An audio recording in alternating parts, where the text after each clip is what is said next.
All right, hello there, ladies and gentlemen, and welcome back to another Cats discussion, if you will. I'm going to be talking with Lewis today. We are going to be talking about, is atheism dangerous? Just wanted to say hello, Lewis. How are you doing, sir? Hey, I am doing great. How are you? I'm not doing too bad, mate. Not doing too bad. It's good to have you on. Yeah, thanks for having me. Yeah, no problem. Did you want to do any sort of introduction to yourself about what you do and that type of stuff and how this sort of come about, or did you want Sure, to? yeah, I can do that. Absolutely. My name is Louis Ungit. I have a small podcast. It's called the I Am Ungit podcast, and I also am an author with a couple books in process right now. You can check out. I post chapters as I go on louisungit.com. My background is I call myself a generalist. I've got a background in engineering, have a master's degree in business, a master's degree in theology/philosophy. So kind of a diverse background. And I just love talking about culture and religion and politics and engaging with people on Twitter. You guys can follow me at Louis Ungit on Twitter. But yeah, obviously that's kind of where our conversation started. And I posted a little bit of an inflammatory comment about how I thought atheism is dangerous. So yeah, and just being the reactionary that I am, I decided that I'd pick straight up on that and try to yank your chain, so to speak, on that one. But I did actually find it really interesting that when I pulled you up on it, you had the understanding or belief system that it ended up or causing forms of nihilism. And yes, I just wanted you to go on to, why do you honestly think that atheism is dangerous, or do you think that atheism is dangerous? I do think that atheism is dangerous. Now, I will say, I think there's people miss the value of a cultural religion. So I think atheism is less dangerous in my mind in the context of an overwhelmingly Christian culture, Christian majority, kind of Christian laws, Christian government. I think an atheist within that context can be a perfectly good citizen and a friend of mine, and overall not a dangerous individual. But I think what you lose when you go to atheism on a broad scale, a whole society becoming atheist, the government becoming intentionally atheist. I think that is where I see giant danger and warning signs is on the broad scale. Now, sure, obviously, I do believe in the Christian message, so I would say there's a post-mortem danger for atheists in all cases. But when it comes to society, I view the danger being more when it's more widely accepted than it is right now, where it's a relatively small percentage of the population. Sure. In that case, then, let me take up what you've actually just said, which is a case of if you have a Christianity or Judaic Christian foundation or an Abrahamic foundation, then you'd believe or think that atheism, if it has a foundation in that set of belief system, would be okay. But if it was just a broad atheistic doctrine, so to speak, though I hate to use that word, but just for simplicity's sake,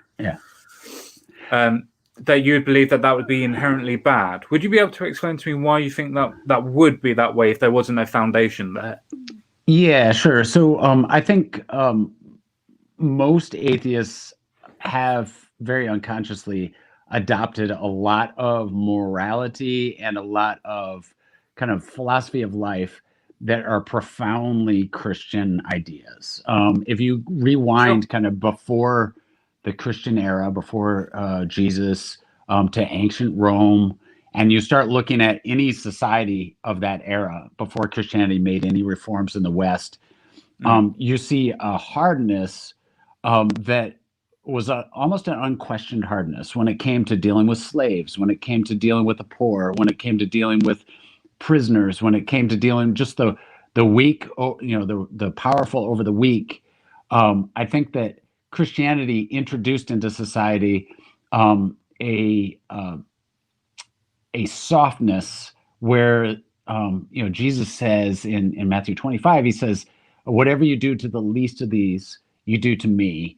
And Christians had to deal with that. So when if I'm a Christian king or a Christian landowner, I have to remember that every time I am dealing with a subject, no matter how low, that I must treat them the way I treat Jesus. Now, of course, Christianity didn't always do that properly, but there was at least that prick of the conscience, at least that idea of the lowly person is as good, if not better, in the eyes of God than the king or than the lord and the leader. And I think that introduced into society a a philosophy that we've all adopted. And I think it's something that's kind of unconsciously adopted by all of society that simply wasn't there before Christianity came.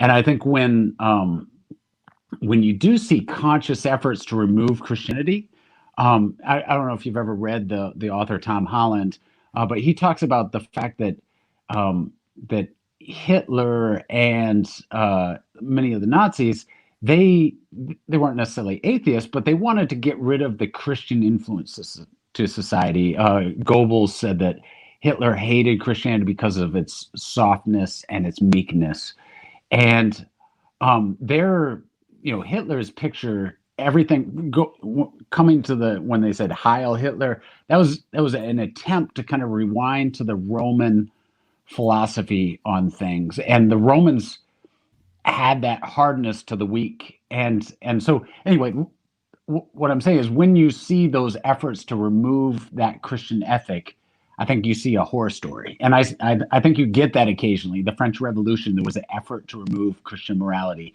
In Nazi Germany, I think there was an effort to remove Christian morality. And in the USSR, there was an effort to remove Christianity. I think every time that happens, scary stuff happens. So, that's where I think all the blessings that Christianity brought to the West, I think, are in great danger if you have any kind of conscious effort to remove Christianity as a moral foundation for the society. Okay, well, I wouldn't disagree with you that with religion comes foundation of morality. I would actually push back a little bit on that and would actually say that morality has definitely changed, and so society has definitely changed without necessarily religion changing. Because religion in itself doesn't seem to have changed its doctrine for thousands of years, but yet society in itself has changed radically in the last 20 years. For instance, acceptance of homosexuals, transsexuals, acceptance of racial relations, so on and so forth. That doesn't seem to stem from Christianity, because if it did, then why has it taken that long, 2,000 years, to even get to where we are now? Yeah, so those are good questions. First of all, I think some of the reforms that Christianity brought in absolutely happened in the early days. So, ancient Rome, for example, had widespread infanticide. It was very, very common if your child was at all deformed, or if you even just couldn't afford your child. It was very common to leave it out in the street and expose it to the environment.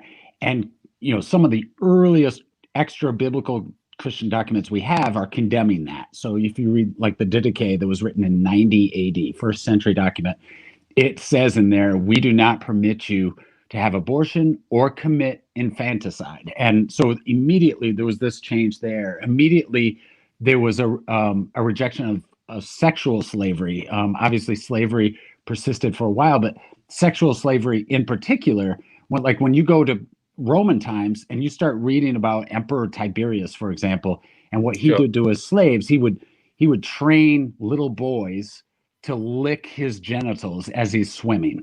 And that was not viewed as that was propaganda. Something, right, but that was not viewed as something that a slave owner wouldn't do. Like a slave owners, the language that they used for ejaculation in ancient Rome was the same language that they used for going to the bathroom. So it wasn't viewed as like this abuse of children or abuse of women or usage of slaves for sexual purposes was viewed as just something, of course, like if you own slaves, of course you can do whatever you want with those slaves. And Christianity immediately started to ban that, right? So immediately you almost track the spread of Christianity to where there's laws against sexually abusing your slaves. And so I think that change happened almost immediately. And then you see also I would disagree. I would disagree with that, simply because in quite a lot of scripture that I've read recently, a lot of them state that if you were to take upon a virgin, for instance, that you are then forcing yourself to marry that virgin afterwards. Now, you could argue that there's a symbiotic relationship there, but by that instance and that scripture, it's saying if you rape somebody, you are then being able to force them to marry you.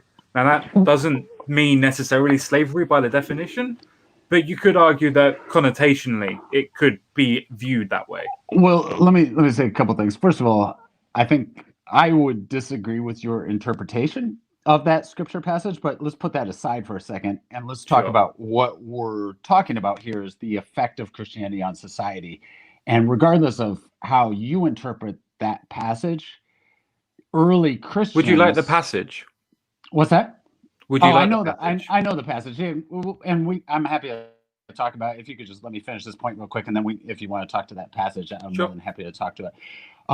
So if you look into early Christianity and what they said about sexual slavery, is they use this phrase called forced sin. So the Apostle Paul had very high view of the theology of the body. So he believed that when we committed sexual sin, and his whole paradigm was based on ancient Judaism and what Jews viewed as sin. And Sure. his philosophy was when we did not practice sexual practices that were consistent with Jewish morality, which really kind of was limited to a heterosexual marriage, that when we did that, we corrupted not only our body but our soul. And so Paul he has a line where he's like, "Don't you know that when you um, lie with a prostitute, you become one with that prostitute, and all other sins are outside the body. Sexual sins are inside the body, and they affect your soul." And so Christians saw that in Paul and immediately started objecting to what they called forced sin. So, in other words, slave owners forcing a woman, a child, a man. Often, many is interesting how sexual morals have changed, where it was common for otherwise heterosexual men to have homosexual behavior with their slaves, and the Apostle Paul spoke against that a little bit. But early Christians took the Apostle Paul and applied it to a bunch of situations the Apostle Paul didn't speak to, and basically said all that is sexual sin, and in the case of a slave it's forced sexual sin. And so that's why you literally can track the spread of Christianity by rules and laws against sexual slavery. And it's just an interesting observation that early on in the church, as Christianity spread, as soon as Christianity had any kind of power in a society, that became illegal, or at least a big social taboo. Sure, but that's why I was saying beforehand that I don't think it necessarily was a case of them getting rid of sexual slavery. Like in Deuteronomy 22, 28 to 29, if a man meets a virgin who is not betrothed and seizes her and lies with her, and they are found, then the man who lay with her shall give to her father of the young woman 50 shekels of silver, and shall be his wife before he has violated her. He may not divorce her all his days. Yes, yep, yeah, I'm very familiar with that passage. And it's interesting, that passage is part of Deuteronomy 22 that actually is one of the clearest passages against rape as a whole. So earlier on in that passage, it speaks to the death penalty being in place for rape. Like if you rape someone's wife or you rape someone's daughter. Now it does use that 22, term. 23 to Right. 24. Yes, exactly. Now it does. Obviously, it says betrothed, and then the end of that passage talks about a woman that's not betrothed. And then has that kind of strange thing. Now it's interesting. In the Hebrew, there is a distinction between those different verses, and the distinction in that's used at the end is the verb used to explain what happened to the woman is tapis in Hebrew, which means to lay hold of or to wield. Sure. Um, and it's similar to what's used when, if you remember the story of Joseph, when there was a one of he was serving as a slave, and his owner's wife she was sexually attracted to him and tried to engage in a sexual relationship with him, and she tapiced him. She tried to grab him and did not um, did not actually rape him, but she tried to, and he ended up leaving his coat there and ran, and ended up being thrown in jail anyway because she blamed it on him or whatever. But the Sure. point is it wasn't actual sex. And it's interesting that the language in Deuteronomy chapter 22 changes from a more forceful rape to this term of laying hold of. And at the very least, it opens the door to maybe in that last verse, it's not actually talking about rape, it's talking about a man approaching a woman with the hopes of engaging in a relationship with her, and then having this option to arrange a marriage with the father. Now, we as Westerners are extremely uncomfortable with arranged marriages. We're extremely Not uncomfortable bothered with about the arranged marriage. I'm not even right. bothered about paying the dowry on this instance. I'm not even not that's not even the bit that I have Sure. an egregious to, should we say. It's the fact of and seizes her and lies with her. That means that he's taken her and then forces himself upon her. That's Yeah, pretty and clear, don't you think? the term tapas again can be translated seize, but it can also be translated to lay hold of, to wield. What There's do you a think it there means to lay hold of somebody then? So, like I said, there's an exact that word is used elsewhere. And so, if you go to Genesis chapter 39, verse Sure, 12, Potiphar's wife, who was Joseph was a slave at that point in time, and Potiphar was his slave owner. And Potiphar's wife tried to seduce him, and she seized him. She tapased him to wear out his resolve. And sure. this is distinct from hazak, which is the forcible overpowering.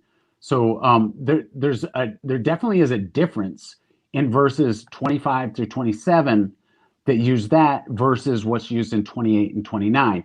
And um, and we know from Genesis chapter 39, verse 12, we know that is not rape in that instance, right? So like we No, know, because she's seizing him to hold him there.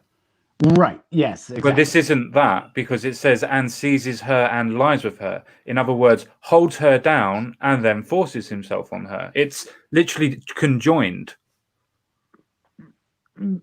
The what I'm saying is that the authors of Deuteronomy chapter 22 obviously changed the sense. Now let me say something that Sure. I think what often people jump onto when they look at Deuteronomy chapter 22 is that last verse. And I think that what has formed Christian morality has been a wide spectrum of verses, right? So there has never been a Christian society, going back to the most devoutly Christian societies you can find. You go to um, Puritan societies in North America that were set up intentionally to be the kingdom of God. So set up to, Sure. and these are people that read their Bibles for 3 hours a day. So very devout. There has never been a Christian that I know of in all of Christian Sure. history. So from the beginning of first century writings all the way through 2,000 years, I don't know of a single Christian that has taught or believed that raping someone, whether or not they're betrothed, is consistent with biblical morality. So I think you can say, well, Christians just missed that verse, which I don't believe, or you could say Christians took that verse, understood that there was some distinctions between that verse and not, and maybe it's a little confusing, and then combined it with the general Christian principles regarding sex, regarding doing unto others as you want them to do unto you, regarding treating the weak in a way that you would treat Jesus. And there's a wide spectrum of verses you can look at and say, is raping a person appropriate or is it not appropriate? And Christians have overwhelmingly said the Bible is clear that that is not an appropriate behavior for us to do. And in fact, if you go, I mean, you go to the Puritan societies, they had the death penalty. So you go I understand. and you rape a woman, you get the death penalty. So Christians have never viewed Deuteronomy chapter 22 as giving permission to rape a girl as long as she's not betrothed. That's never been how. So I appreciate That's a not lot of what I'm atheists. saying. Yeah. Okay. But I'm sorry. that's Yeah. literally not what I'm saying. I'm saying from conjecture of what you said about how sexual slavery went away because of Christianity. I'm putting It, forward the idea or the postulation that because of Deuteronomy 28 to 29, which clearly states that if somebody meets somebody who is not betrothed, who's a virgin or whatever, and seizes her and lies with her, he can pay her dad 50 shekels and then betroth her because he's violated her. Literally, it says it in the verse. So literally, if he rapes her, then he can buy her off. You could claim that that's not slavery, but to me, that kind of seems like sexual slavery. She doesn't have much of a say in it.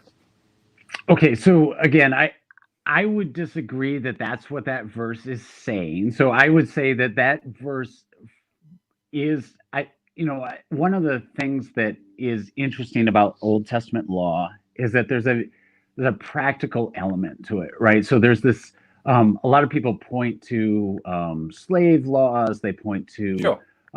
obviously Deuteronomy chapter 22, and there's an easy approach where we can say, hey, in the 21st century, that seems like it's a terrible thing for us.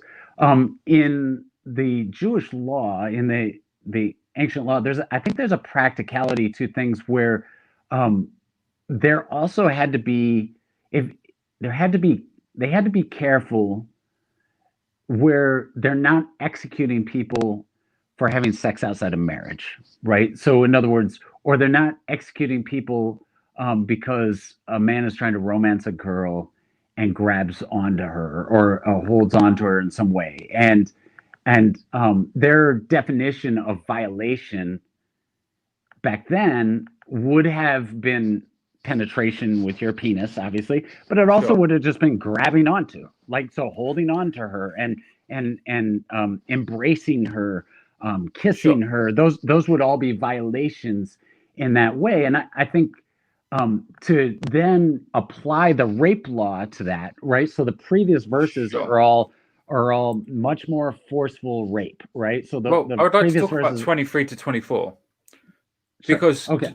can we agree that Deuteronomy would have almost or should be having the exact same language throughout the whole chapter? So the whole Deuteronomy 22 should have roughly the same meanings of language, right? Yeah, but it's like I said, it's interesting that they change the words that they use as they get to those last couple verses. It's interesting that they do that, and Sure. Do you it think that they're seems being more intentional. Pacific then? Do you think they're being more Pacific? Because obviously 23 to Yes, 24 states or says if there is a betrothed virgin and a man meets her in a city and lies with her, then you should yes, both bring them to the gate of the city. In other words, that is saying that both of them accepted and were, wanting to have sex at that point in time. sure, Now, yep. you could argue what the next part of that is, and I don't believe that that's what anybody should do, and I don't believe that that's what you believe either, because what I'm trying to point out to you is the language. Mm. Seizes her and lies with her is completely different on purpose to and lies with her, meets her and lies with her. I'm sorry. Can you repeat that? What do you mean by that? Well, the language is completely different. So from 23 to 24, which is specifically talking about if two people meet each other and they fall in love, even if the other person is betrothed to somebody else and they have sex, then that doesn't matter too much by the verse of nobody forced themselves onto each other. It was a mutual agreement that they were to have intercourse. Now, the bit after that doesn't matter for this particular thing. But Deuteronomy 28 to 29 exactly says and seizes her and lies with her, which means intent of holding her down. Or would you disagree with that? Yeah, the language does change between those, right? So like the man finds her and lies with her in verse 23. Then let's look at verse 24 here. I'll just pull up the Hebrew as we go here. So if you look at verse 24, it says, "You shall take a man from the gate," and the girl. Let's go to verse 25. I'm just looking this up as we go here. Plus, if he marries her and rapes her, and the term here is force dominate, right? So it's to force dominate, and the Hebrew there is let's see, the Hebrew there is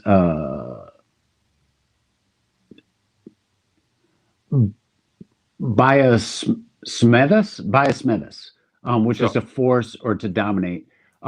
So verse 25 uses that force or dominate word, versus verse 27 uses that much That's because 25 is significantly still less say. That's because violating, right? 25 is still saying the man seizes her and lies with her, where 23 and 24 is specifically talking about if they decide that they're going to mutually have sex. 28 to 29 is saying seizes and lays with her. 25 and 27 says seizes and lies with her. So Yeah, force would be a perfect definition of what we're talking about. sure. Anyway, I think we're getting too put off into the scripture rather than it being an Yeah, actual discussion about atheism. and that's like let me just say I agree that passage is a difficult passage in some ways. On the other hand, I think it shows that they were taking it seriously. Now, I think what to get back to what I was saying, um, I think you need to differentiate between how maybe you interpret Deuteronomy chapter 22 and how the sum total of the Christian gospel was understood by Christians and has been understood by Christians for the last 2,000 years. So I think you can get into um, the difficulty of a particular passage, which I think is a good discussion. And if I Sure. had known we were going to talk about this, I'd have more thoughts together on it. I'm kind of thinking on my feet here as we go. I I don't think understand that. I appreciate that. yeah, right. So, but with that being said, I think the sum total of the Christian message, in particular Paul's teachings on sex, were incredibly influential on the early church and are the reason we went from the Roman moral system that they had, which again was if you were a slave owner, you could do anything you wanted with your slaves. There was no regulations on Sure. slaves, no Was matter that from what an age they were. atheistic point of view, though? Was that from an atheistic point of view or a polytheist? Well, what I believe that was from is the way of the world. So, in general, the way of the world, and actually, this goes to the animal kingdom too. Rape is very Sure. common in the animal kingdom. The way of the world is the strong dominate the weak, right? That's the way of the world. That's the way the Romans viewed it. That's the way the Aztecs Sure. viewed it. That's the way the Chinese viewed it. That's the way the Africans. Like you go to any major empire, Sure. It and was the a way way of life at way that time. the yeah, and it's the way of life just in there's no reason for that not to be like it seems like a logical thing is that that's how evolution works, right? The strong dominate the weak, the survival of the fittest. You want something and you can take it, you should take it, right? Like that's Sure. yeah, and actually Nietzsche taught that, right? Like there's a strength, there's a will to power, Nietzsche said. And like I think that is a very natural thing, and there's no reason not to do that, right? um but what until the whole Christian idea of where Paul says in Christ, there's no difference between the male and female. There's no difference between the slave and the free. There's no difference between the Greek and the Gentile, or the Greek Sure. and the Jew. So in other words, he's Paul's saying in God's eyes, like we're all equal. And then, like I said, and when Jesus said, "Whatever you do to the least of the populace, you're doing to me." And Sure. those concepts like had a profound effect on Christianity, and I would say profound effect on the world. And so it wasn't that the Romans had a particular religion that encouraged slavery or encouraged sexual slavery. They had a particular religion that didn't prohibit what people naturally do. Sure. Right. So, I so mean, people's natural impulses to dominate the weak, the strong dominate the weak. I think that's a natural impulse that goes back to the animal kingdom, right? there's a possibility to that. The reason why I said, is it a atheist point of view as contention, or is it a polytheist point of view for contention, is to try and get us back on track to, is atheism dangerous? Right. So I think Chesterton had a great line, and I can't find the exact quote, so I'll paraphrase him. But Chesterton said, "Before you remove a fence, ask why they put the fence there." And if they don't know why they put the fence there, don't remove it until you find out why, right? Sure. And the idea there is there are good things that happen that you don't know why they happen. There's things that are put in place that you don't know what happens if you remove it. And I think you look at Christianity and you look at the things that were done, and these aren't things that just like when you go through history, and I bring this up to people and they're like, well, people just evolved and they got rid of sexual slavery. Yeah, but that's when you read why they did it, they give explicitly Christian answers, right? So like I know, I agree with you. Yeah, I do agree with you in principle. Right. So my thought is like when you say, well, and not you personally, but just in general, when we say, let's remove religion, I think that's removing a fence that, at least to some degree, we know what good that fence did, right? That fence changed the morality of a whole people. Sure. Where we view the weak and the poor as every bit as valuable as the rich and the powerful. Sure. And I don't think you're from the U.S., but in the U.S. we have our Declaration of Independence, where it says we hold these things to be self-evident that all men are created equal. Well, sure. that's 2,000 years of Christian thinking, or 1,700 years of Christian thinking, where if you said that to Julius Caesar, or you said that to any of the Romans, they'd laugh at that statement. Like that. No, I agree. I agree. Religion has had its benefits. I do agree with you. The religion in itself, maybe Christian in its whole idea, and religion in general, has been a way of being able to shape society. I'm not disputing that, and I'm not saying that without religion we may not have been where we are at this minute in time. I'm not saying that. But the thing is, I'm trying to get to where and how is not believing in a God dangerous? Because the reason why I say that, because I can understand where your premise of argumentation is coming from, where you're saying that because of the foundations that we hold self-evident, as you do for being a Christian, that you need those foundations. And I agree with you, you do. But the foundations are now entrenched into society. Those foundations in itself have evolved even quicker after Christianity than what Christianity has done. It's taken Christianity, let's say, 1,500 years to catch up with the evolution of society in morality aspects. I mean, it's what, 10 years since they started to accept homosexuals in churches. I think it was 20 years before they even were allowed women to actually start being vicars and so on and so forth. Okay, so I'll say that might be a separate discussion because I'm in the American church that tends to be a lot more conservative than I assume. Are you in England? Is that where you are? I am, yes. Yeah. So our church tends to be a little more conservative than your church with regards to both those issues, and I'm happy to talk about those later. No, it's fine. I mean, it just boasts my point then. Right. So, but I'll say when it comes to removing the foundation, I think almost the exact language that you have there is scary, right? So like, I wasn't saying remove. I wasn't saying remove the foundation. So let me ask you this. So if you, whenever we do anything, we do it with kind of, I think culture is a weird thing, right? So you hold on to an accent that you've had for hundreds of years, right? So if in the U.S. we have people from the South, and why do they keep that accent? And why do they keep the culture they have? Why do they keep, and different people in different regions even act a little bit different? And it's not a genetic difference. It's a very deep cultural difference. And those are based on, it's a little bit mysterious on what they're based on, but you do see religion as a huge impact on what builds a culture. I heard somebody say that cult is the foundation for culture. Like when you have a religion, it very much is the culture itself. And I disagree. Well, let me ask you this. When you look at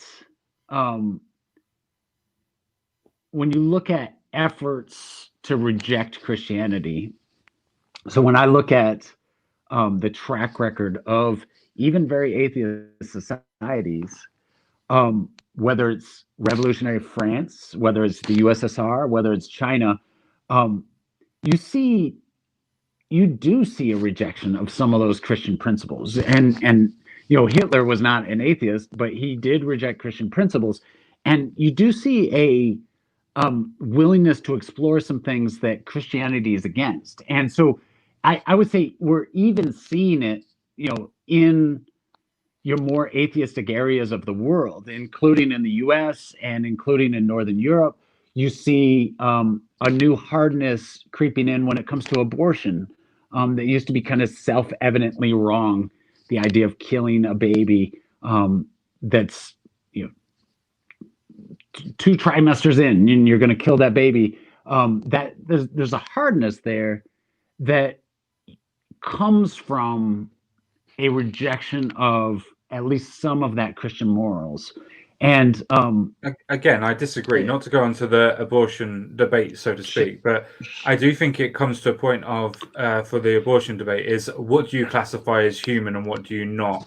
And I think that's the difference in the abortion debate. Right, which honestly is a huge factor when it comes to what Christianity provides to the world, right? So there's this sacredness of human life that comes from a Christian point of view that I don't think you can get without it. Like there's an idea that let's talk euthanasia for a second. When someone's near the end of their life, or someone is very sick, or someone's unhappy, or someone is injured in some way, what Christianity would say is that life, regardless of the condition that it's in, that life belongs to God, and that life is a wonderful thing just by nature of being a life. So human rights are based on just being human. And human, there's no further qualification. It doesn't need to be, often there's qualifications put in there where sentient, non-dependent on the mother. Like there's qualifications that get added to that. But with Christianity, there's this idea of life is a gift from God, and it's not our place to take it. And I think that with atheism, you're already seeing that be eroded in a way that you don't get with Christianity. In what way? Well, again, I think right now it's at the margins, right? You have euthanasia of both elderly and babies that have severe sicknesses, abortion, kind of those areas. Now, in some cases, people are pushing for euthanasia of just people that are profoundly depressed, right? So those are all areas where I think Christian moral teaching and secular/atheist moral teaching is profoundly different. And I think it's profoundly different because of the foundation. It's profoundly different of where is life inherently valuable? Is life a gift from God, or are we just the natural outworking of evolution? Are we a pure product of natural processes, or are we a product of a divine mind that established us and built us and has us here for a purpose, regardless of the level of pain we're in, regardless of how much time we have left on earth, that there's a value to us, and it's not our place to decide the time and the place of who we kill and when we do it. So I think that's a Christian principle. So if I wanted to kill myself, for whatever reason, a variety of different reasons, would you say that I have the right to do that, or would you say that I don't?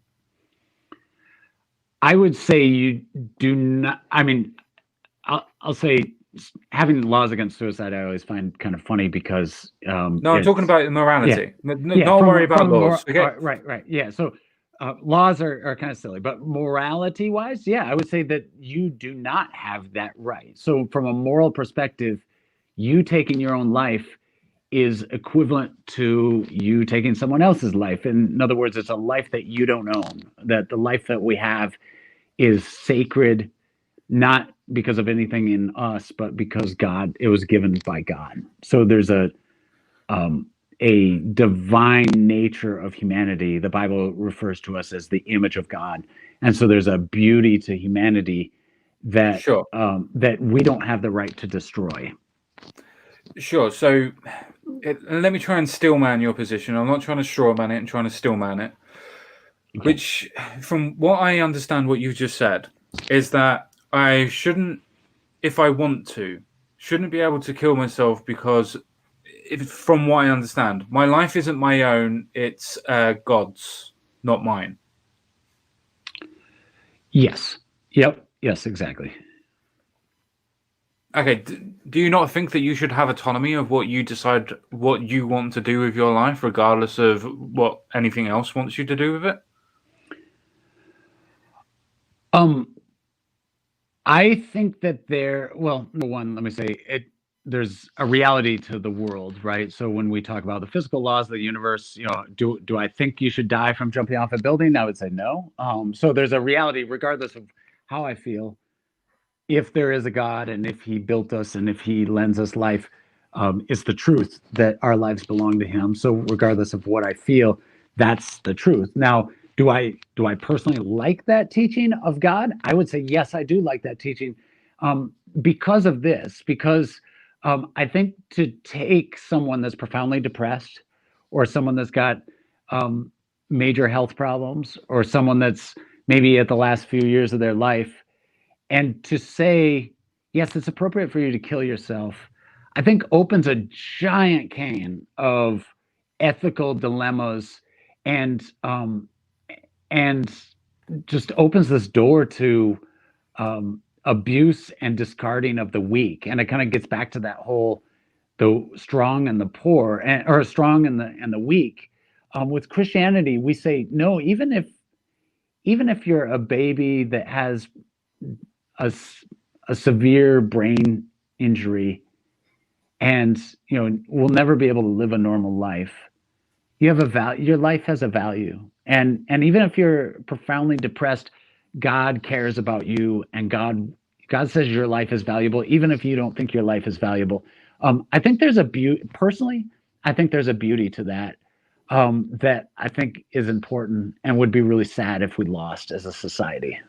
See, I'd actually be really scared about having that as a society, meaning that what I want to do with my life, regardless of what it is, to my life, not necessarily to abortion, but to my life, is completely and utterly dictated of what I can and cannot do, whether I decide to end it or whether I don't decide to end it, or so on and so forth.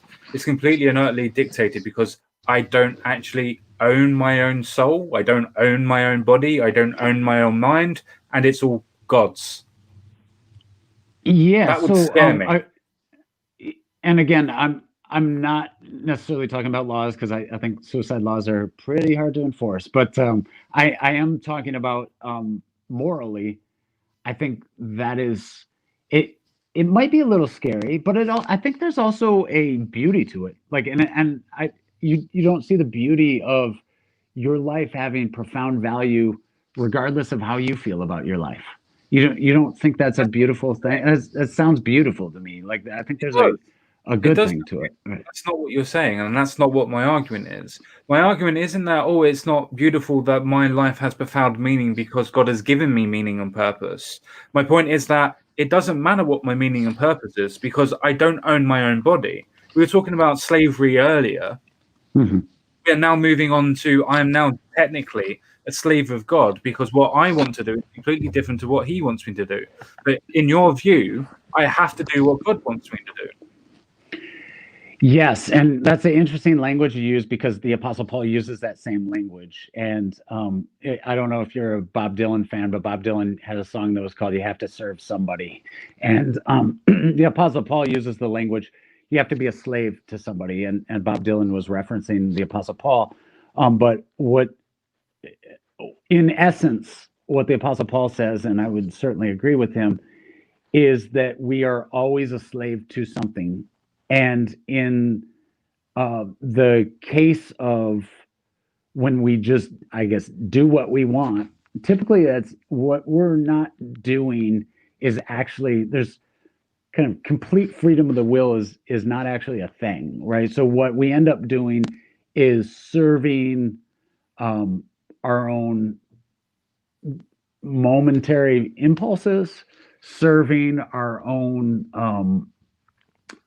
culture that might be pressuring you as an older person to commit suicide so that you don't waste the family resources, might be pressuring you as if you're a depressed person, both the society and maybe your own gut feelings and emotions at that moment are pressuring you to do something, and you're not actually acting freely in the sense that you're not this disembodied abstract being that is looking down from on high and making a decision for yourself. You're actually very tied up in the slavery of your own. I don't know if you get a headache. I get a headache, and all of a sudden my emotions change and my feelings change, and it's weird. It's like we're slaves almost to uh, our own bodily functions, and we can't. If I don't get a full night's sleep, we can't like act right, and it's this very difficult thing. And I think that so what the Apostle Paul says, we're always slaves to something. And what is beautiful with God is we're slaves to something that is perfectly able to see what's good for us, wants what's good for us. And when we obey him, there's a certain freedom to it. So let me give you an example. So when you learn, let's take an instrument. You learn an instrument and you start off and you don't practice at all. And I put a guitar in your hand and you've never played before. You can't do anything on that guitar. You can strum it with the open strings and it sounds terrible. You can't play any songs. Now you're perfectly free to do whatever you want, right? Sure. So I say you're perfectly free on that guitar. But in reality, you're actually a pretty big slave because you can't do anything. Like you're forced to do nothing on guitar. But if I say now submit yourself to practice and do that for years, that's a form of slavery, right?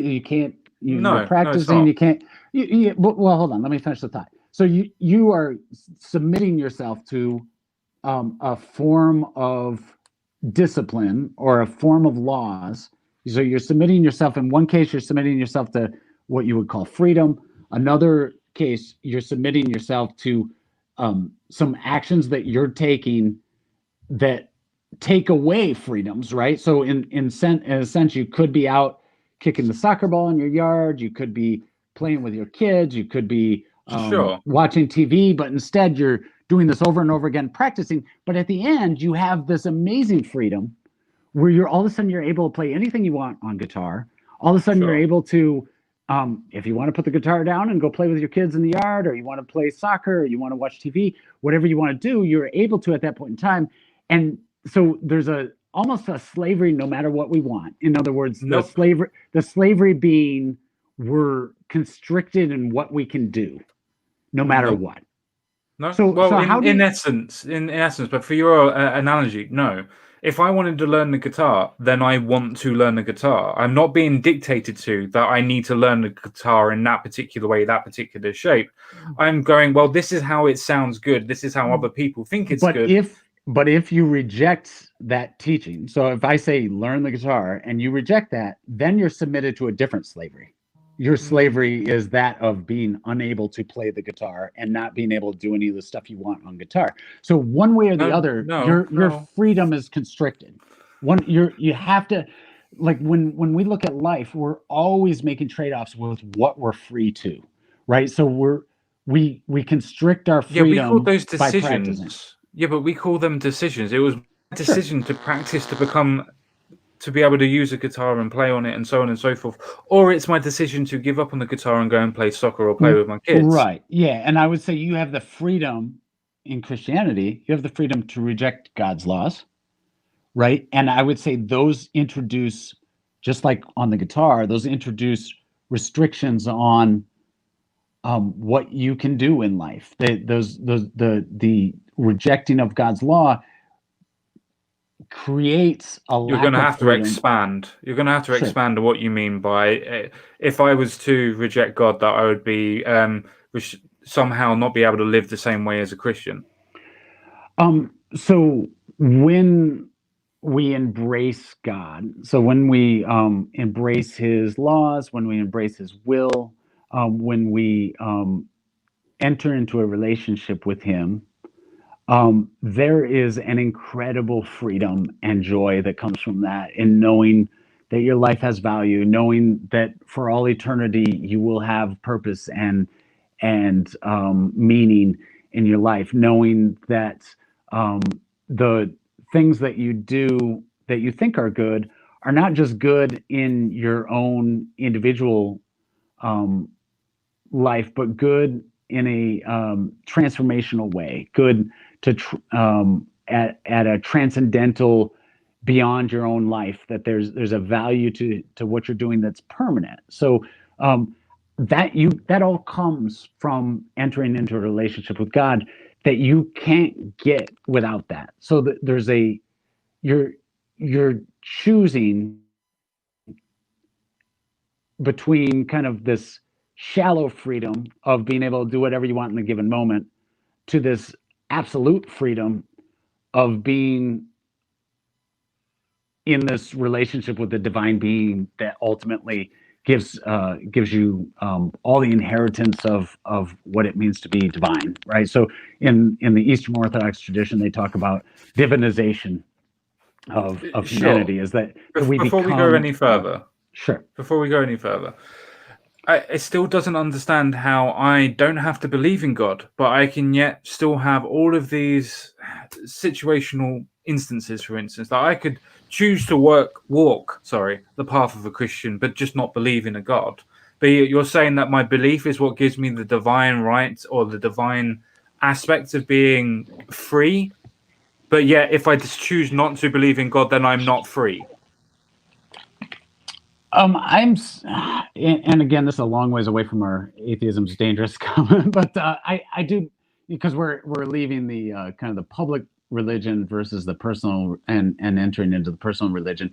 But I do think on a personal, at the personal level, I think you can certainly get a lot of benefits from Christianity by just following the laws, but not entering in a relationship with God. Sure. But I don't think you get the full benefit. I don't think you get the I guess the best parts of Christianity without actually knowing God and walking with God. I think so. I think there's a value there that steps beyond. Hey, I Sure. am having trouble with my phone battery is dying, and when I plug it in, it buzzes.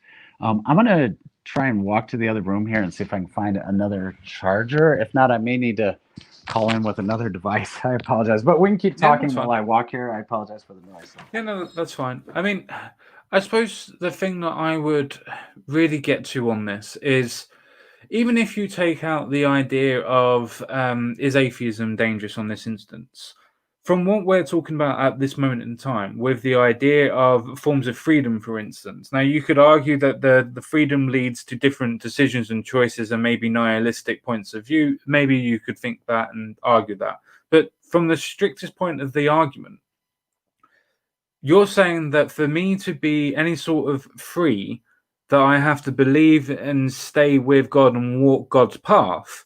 Where just on a atheistic point of view, I don't have to walk anybody's path. I don't have to do anything that anybody doesn't want me to do or ask me to do or anything. But yet I'm more free with God restricting me than I am with myself being free. It's very buzzy, by the way. Yeah, I apologize. Let's try one other thing here.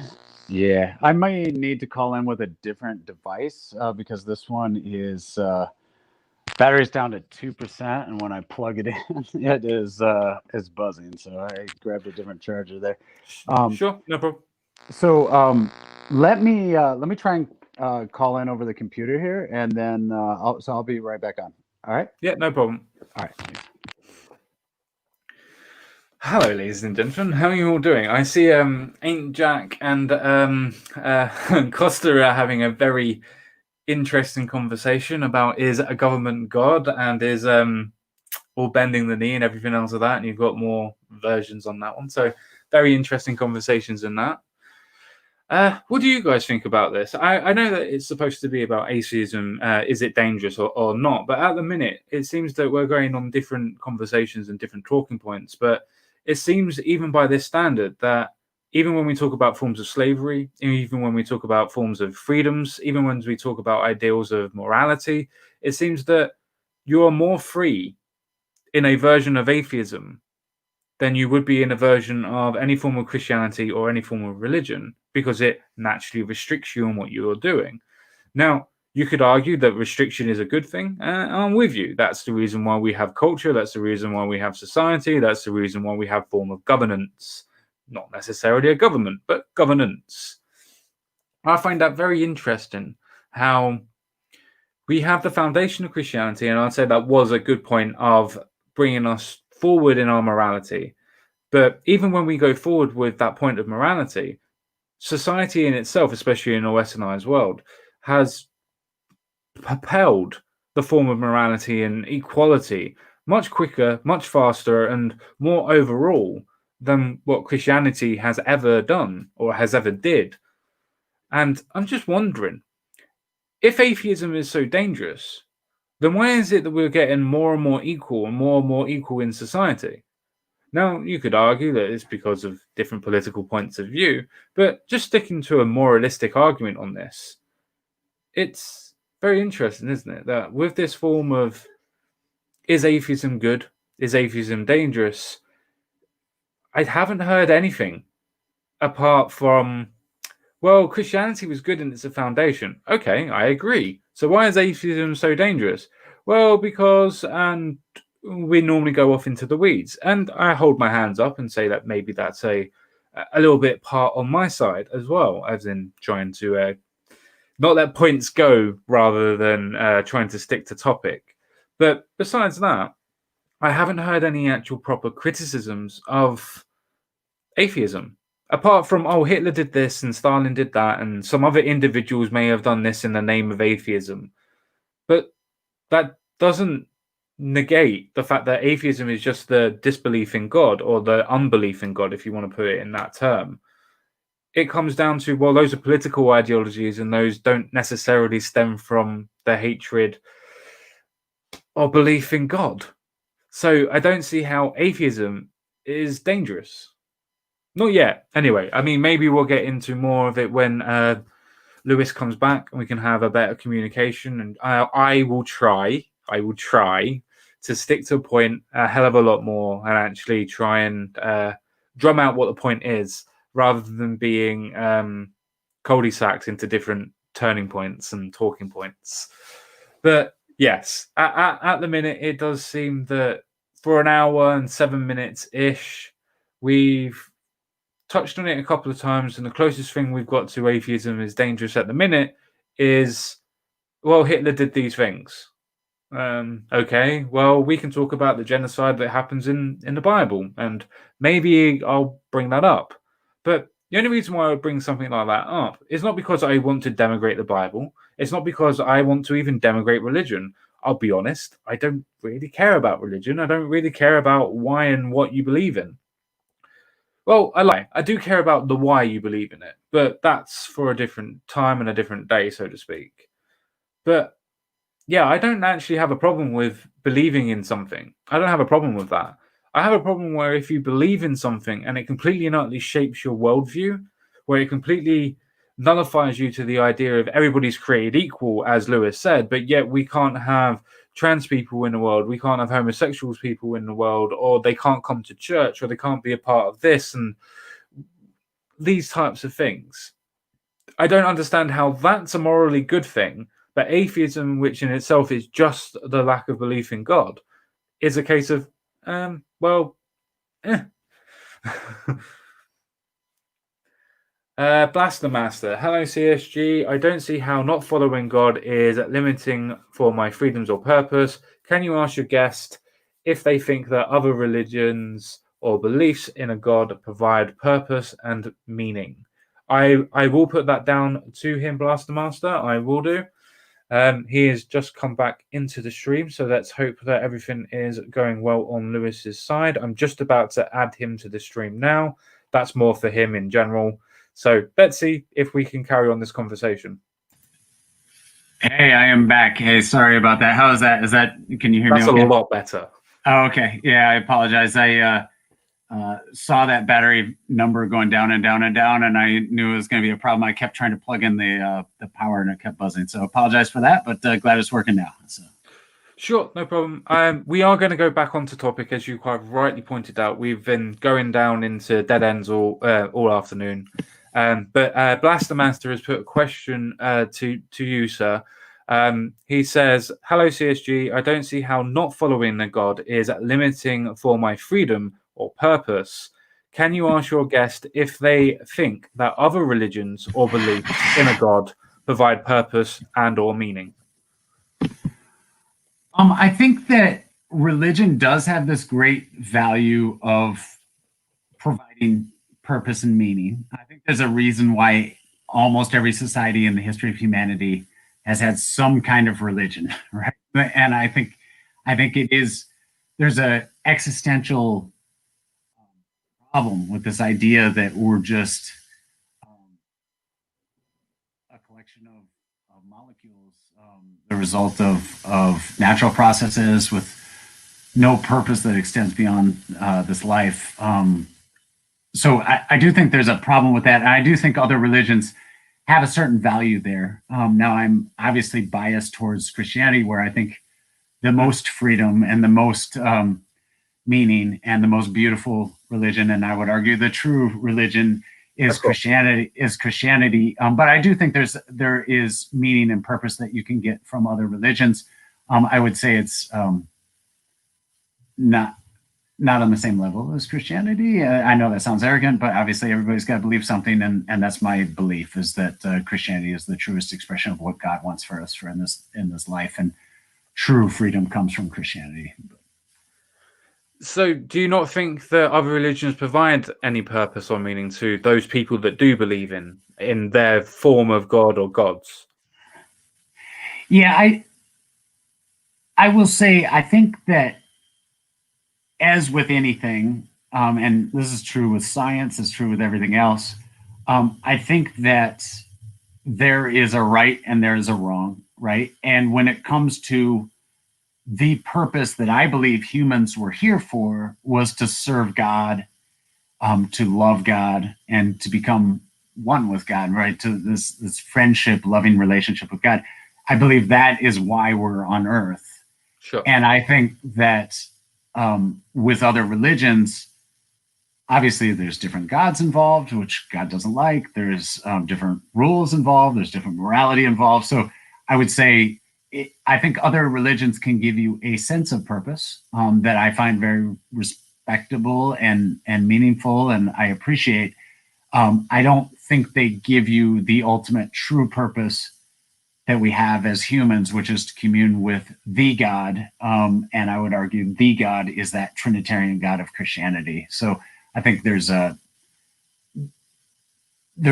lack of completeness of the purpose that you would have in another religion.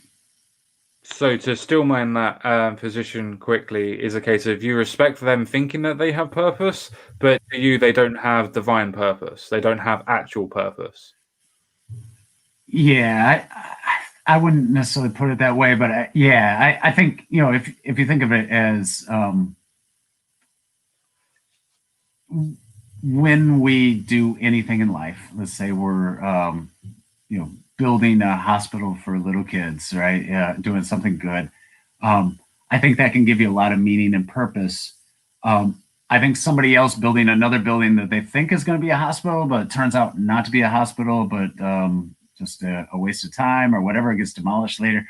That can give them a sense of purpose at the time that has a certain value to it. But the ultimate end of it is not valuable, at least not in the same way that the true, I would argue, the true religion is. Okay. Okay, then let's tackle this question as directly as possible. What aspects or points would you say that a lack of a belief in God is dangerous? So when I think of a lack of belief in God, I think of those foundational things we talked about.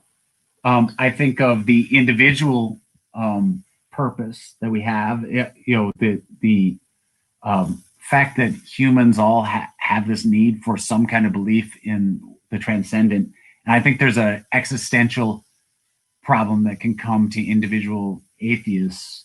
And then I think there's a when I and I can't remember the context of where we were talking online, but I think when I fear atheism and when I say it's dangerous, I'm mostly talking about the future, like what I think will happen if atheism were to get a bigger foothold than it has right now in government, in society, in and I do think there's a danger to it. And I'll say that the danger is with atheism, there's no divine check.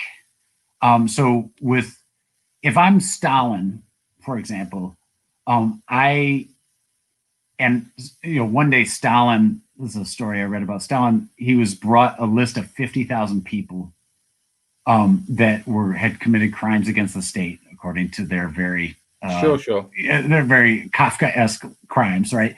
And he signed their death warrant without a trial, 50,000 people.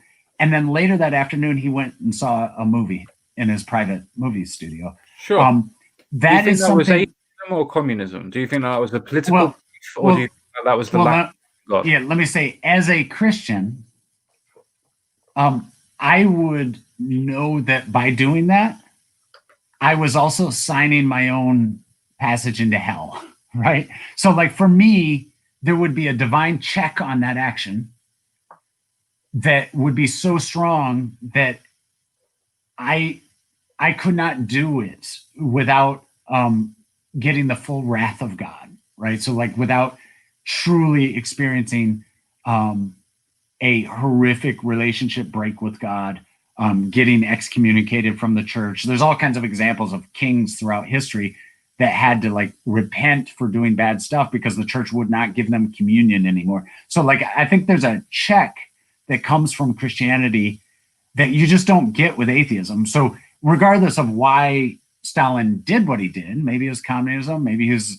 people say he was just a sociopath or whatever, regardless of why he did what he did, he never had to fear a postmortem judgment, right? Like he never had to fear a divine law. He never had to fear a God looking over his shoulder and saying, well, Stalin, you killed those 50,000 people. I'm going to remove the kingdom from you, right? Like he never had to fear those things because he didn't believe in those things. And that's where I think there's a value to having those in charge have a little bit of fear of God in them, right? And to have a little bit of that, if we do something evil, there's going to be consequences, even if nobody can stop us, right? So when you're an atheist and you're in power, you are the highest power. There's no power higher than you. So you hope that those atheists act nicely, right? You hope that they've got that philosophy we talked about. You hope they've adopted that Christian moral and that foundation's there for them. But if it's not, or if for some reason they can justify in their own mind that these deaths are justified, there's no check higher than the king when it comes to atheism. Versus in Christianity, there is a check higher than the king. Ultimately, everybody has to recognize that God is the highest thing. And so there's laws that transcend kings in Christianity. There's not in atheism. Well, I would disagree with that, but you're under the assumption then that atheism doesn't have a moral foundation. I think that the moral foundation for atheism is very tenuous and very difficult to justify and explain. And I think, well, I guess let me ask you this question. Like, where do you think, as an atheist, and I've just kind of assumed you're an atheist. I actually don't know you very well, but I assume you're an atheist. Probably more an agnostic atheist. Okay. Where do you think laws, or where do you think morals come from? Is like, how would you, so if I were to say, is killing your infant, that's something Christians banned early, is that wrong always across societies? Would you say that should always be wrong? That's an objective truth, is don't kill your baby. No, because if that baby is going to kill somebody else, for instance, as in it's pulling a gun or whatever, then there's always a possibility that it's not. So, yeah, you're saying if there was a self-defense a way of self-defense, let's say Sure. killing a baby, not out of self-defense, but just killing a baby. In other words, a law, or let me say this: killing a person just because they're black.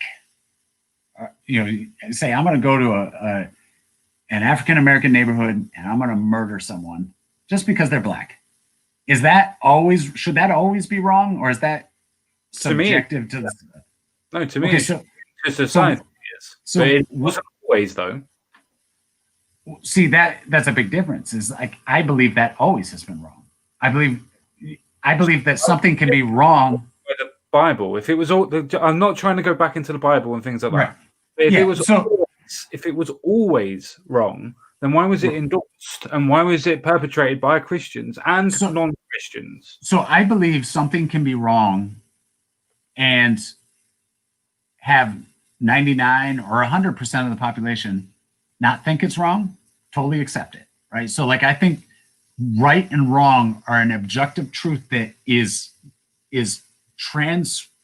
held just like the laws of the universe, like gravity, like electromagnetic constants, like all the laws that we have in the universe. I believe that those are held by God, given by God. And I think that the moral law is one of those things. And I think it goes beyond any individual. And so 100% of us could think, hey, racist murder is okay. And I think it still would be wrong because God says it's wrong, right? So like, but he doesn't, because it was endorsed by the Bible. Well, I don't think it was, but I'm just giving a hypothetical, right? So like hypothetically, a law given by God, regardless of which one, infanticide or whatever, hypothetically, a law given by God is always true, regardless if people agree with it, disagree with it. I'll give, I'm not Catholic, but Catholics say that birth control is wrong. But 90% of Catholics use birth control, right? So it's not widely accepted by the people. But for a Catholic, it doesn't matter how many people accept it. It matters that it's true or not true, right? So that's why the Pope hasn't changed it, is because it's true for Catholics, right? So like, but now they're contradicting themselves, and now they prove that there is no right and wrong because they're going against it. Right, but I'm just trying to illustrate a point. Is that I get it. With Christianity, there are laws that transcend individuals, right? And I would say with atheism, you can't have anything that transcends individuals because individuals are all you have. So right? You can't form a society and make laws that are objective then? So the society just is a collection of humans, right? So like, but you can't make the laws objective then, can you not? I don't think you can, right? So like if you take a situation, let's talk racism for a second. So let's say in the US, we had a lot of people, especially in the South, that thought racism was fine. And I would argue it was not the Bible that told them that. I would argue it was Aristotle that was widely read within Christendom. There was also eugenics, scientific racism that had been perpetrated in that same era. A lot of Darwinism was applied to social issues. So, but regardless of where it came from, there was a large percentage of people, especially in the American South, that thought racism was fine. If people determine what's right and wrong, if objective laws and morality are determined by humans, I don't know how you could walk into the South and say you guys are wrong here. Because they'd be like, wait a second, we all decided it was okay. We decided it was okay. Humans make laws. We decided racism was okay. And who are you? Why is your opinion more valuable than my opinion when I say it's okay? So you're American. You understand why the Civil War was mainly fought, right? Sure. Yes, of course. Well, there you go. That's how you would change their mind, so to speak. Yeah, but that doesn't. I think missing the key point. No. There is no. If humans determine morality, Obviously. then I don't know how one human can go to a majority of humans and tell them that their morality is wrong. If it's determined by humans, Quite how easy. The can same as atheists will tell Christians that their moral justice or whatever is sometimes wrong. It's quite easy a thing for a human to be able to go and say, I think you're wrong. where on what ground? What makes it wrong? Because anything, you could quite easily break it down to this as a simplicity. Anything that would hurt an individual that has done nothing wrong to anybody else and is not going to do anything wrong is morally wrong. Where does that come from? Because I don't want you to hurt me and you don't want me to hurt you. We can have a mutual agreement that if I was doing nothing to you, I shouldn't hurt you and vice versa. That's how evolution worked. Yeah, but what if I'm in the privileged class and you can't hurt me? What if I'm the Roman revolt? Peasant revolts. Peasant revolts. Yeah, but they were pretty good at keeping peasant revolts down. I mean, the Romans had slavery. They were very good at changing afterwards, though, as well, weren't they? The Romans had slavery throughout their history for 1,000 years. All of the world did. All of the world did. Yeah, so they were pretty good at keeping it. So if you were to say, hey, we think you should ban slavery because it could be bad for everybody, I can say, well, it's worked for 1,000 years and hasn't been bad for us. And you know what? Slavery is pretty good for me because I get my dishes done and I don't have to do the dishes. I get the yard work done. I don't have to do the yard work. Sure. I get to do all this nice stuff. I get to hang out and just watch TV all day. Like, why is slavery wrong? I think I can live and die in this life, and my slave will never revolt against me. And I think it's going to be pretty good. So, like, why should I ban it? Like, why?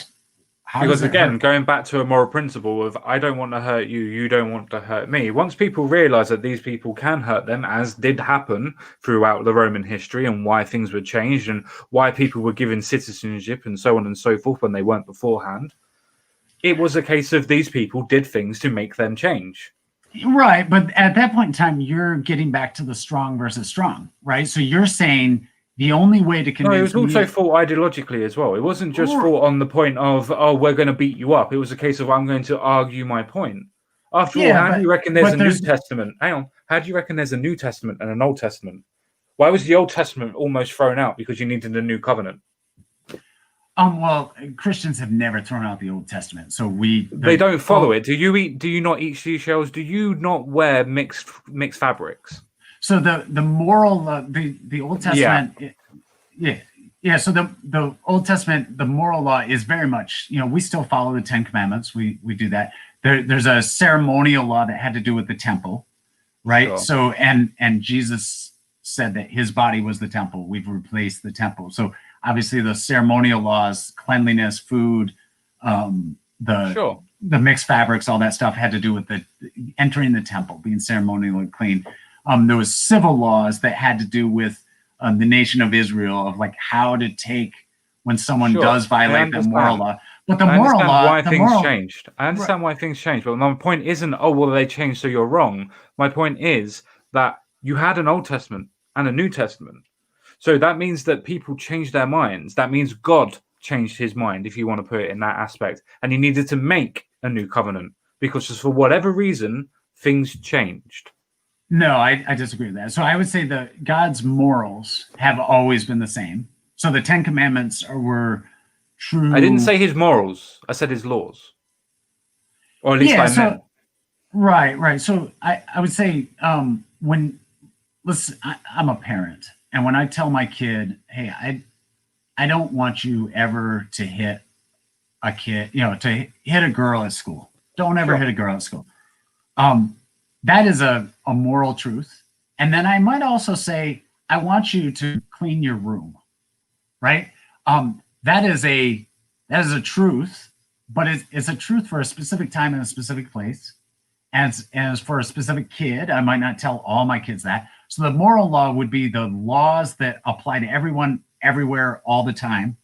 And then there's and then there's other laws that are very temporal, like go clean your room at this moment, go mow the lawn, go go to the store for your mom and get some milk. Sure. Like those would be those right. So the moral laws, right. So I would say the moral laws of God have always been the same. Yeah. Okay, that's fine. So even though God does, and I'm sure you will attest to this, does contradict himself in, well, you shouldn't be doing this, but I've done it, but don't do this, don't look at this, and so on and so forth. But besides that, let's go back to the actual point of you would tell your kid not to hit any person or any girl or any whatever. Does that mean that you wouldn't believe in self-defense? Does the situation not change, and why your moral perspective would change in circumstance? Right. So I would say the moral is always true. I think there are times when that the moral is not a blanket statement. There's a truth that's always true, right? So like in our law, we would So say it's not objective then. That means it's subjective and situational. no, it just means that it means it's complicated, right? So it means it's situational. It means if a situation changes where somebody's beating you up, you can hit them back. Right. But if not, then it's okay not to hit someone. The law would be don't hit an innocent person. So like I think you added the innocent. Well, I added it only on but I wasn't changing the law. So like obviously you did. You said don't hit any other child, and now you added don't hit any innocent child. That's a change in law. No, it's not. It's a clarification on what was initially said, right? So it's a clarification on so in other words, obviously if my son were at school and someone came in with a gun, I never would have intended for him to not be able to defend himself or strike someone in that case, right? So, like, I think the law itself, actually, there was no change to it. There was a question of application that I think you can always clarify application of any law. I don't think that's changing the law, right? So, like, you say, go to the store, and the kid says, well, do you want me to take the car or walk? And I'm like, well, it's 10 miles away. Obviously, I don't want you to walk. I'm not changing the law. I'm clarifying the law, right? So like it was always intended that way. Sure, but that clarification then puts into specifics, means that the situation changed what your moral law was to begin with. Because you had to clarify it after I asked you, well, what happens in this situation? You added to clarify the situation would have to be that they need to be innocent. Yeah, and what my point is that I think in the eyes of God, what he wants for us doesn't change, right? So just like in that situation, you said, well, what about this other situation? If the girl's trying to murder him, like, should he be able to protect himself or whatever? And nothing changed in what I want for my son, right? So like the behavior for my son that I want, that transcendent behavior that goes beyond his own emotions, his own feelings, that thing that comes from me. And in the case of God, it comes from something that transcends space and time. Like that doesn't change ever, right? So God always wants certain things from us. And yeah, he can explain it different ways. He can clarify it different ways. He can give nuances. He can give special case situations. But all those are intended to bring us into the behavior that he had always wanted from us, right? So in other words, that's what doesn't change is that big moral law of he wants me to act in a certain way.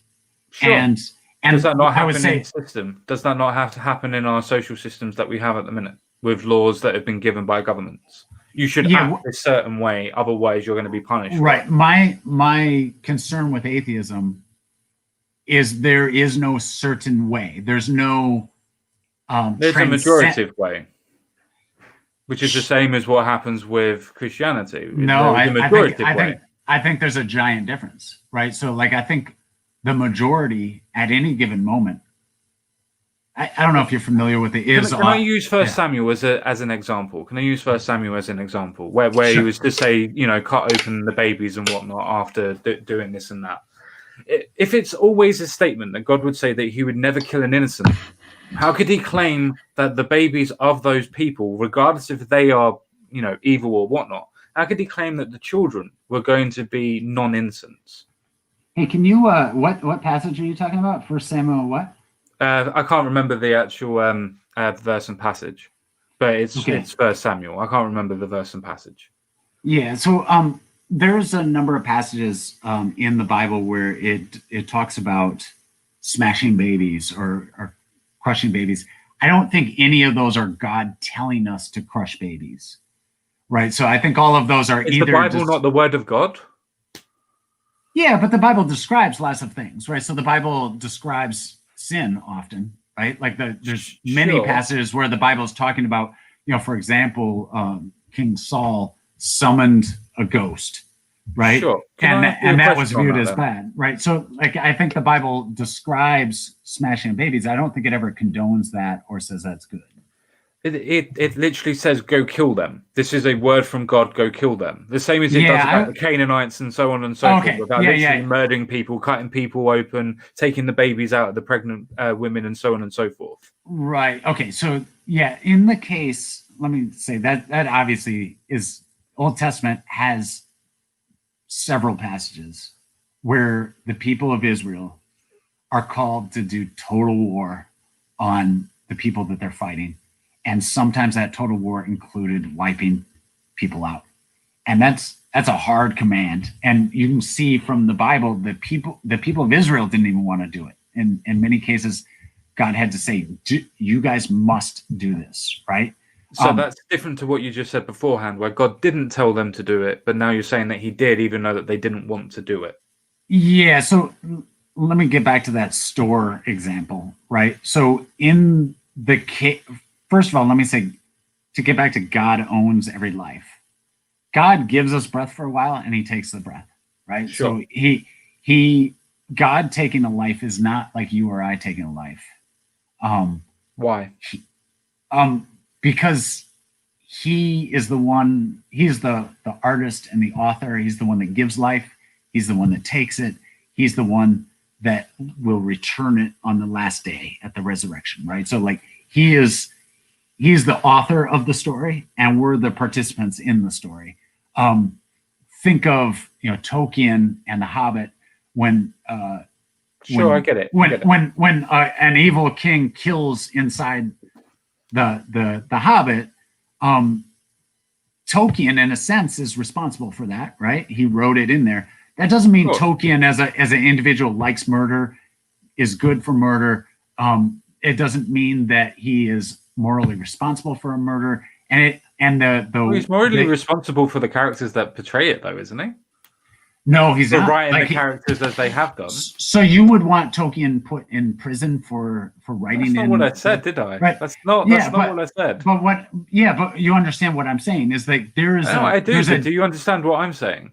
That I do, and I disagree with it. So I think if Tolkien, why wouldn't Tolkien be responsible for their moral upbringings and their moral personification if he wrote them that way? Because I'm not saying he needs to be held accountable. I'm saying why isn't he the person who wrote them that way? Well, I think we all know he's not morally responsible because I agree he's not.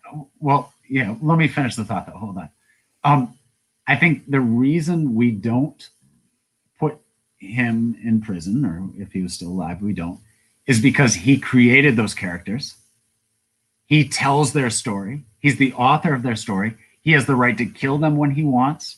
He has the right to raise them back up when he wants. He is the author of each one of those characters, and therefore we give him complete right to do what he wants. Now, he also establishes right and wrong within that universe, right? So he establishes when Sauron goes out and he slays a bunch of people, Tolkien is the one that establishes that as Sauron has done something wrong. Yes, right. So the evil in the world, yes. Right, and when Frodo does something good, Tolkien is the one that says this is right and wrong within Lord of the Rings universe, right? So sure, of course he does. And so he's responsible for the universe, then, isn't he?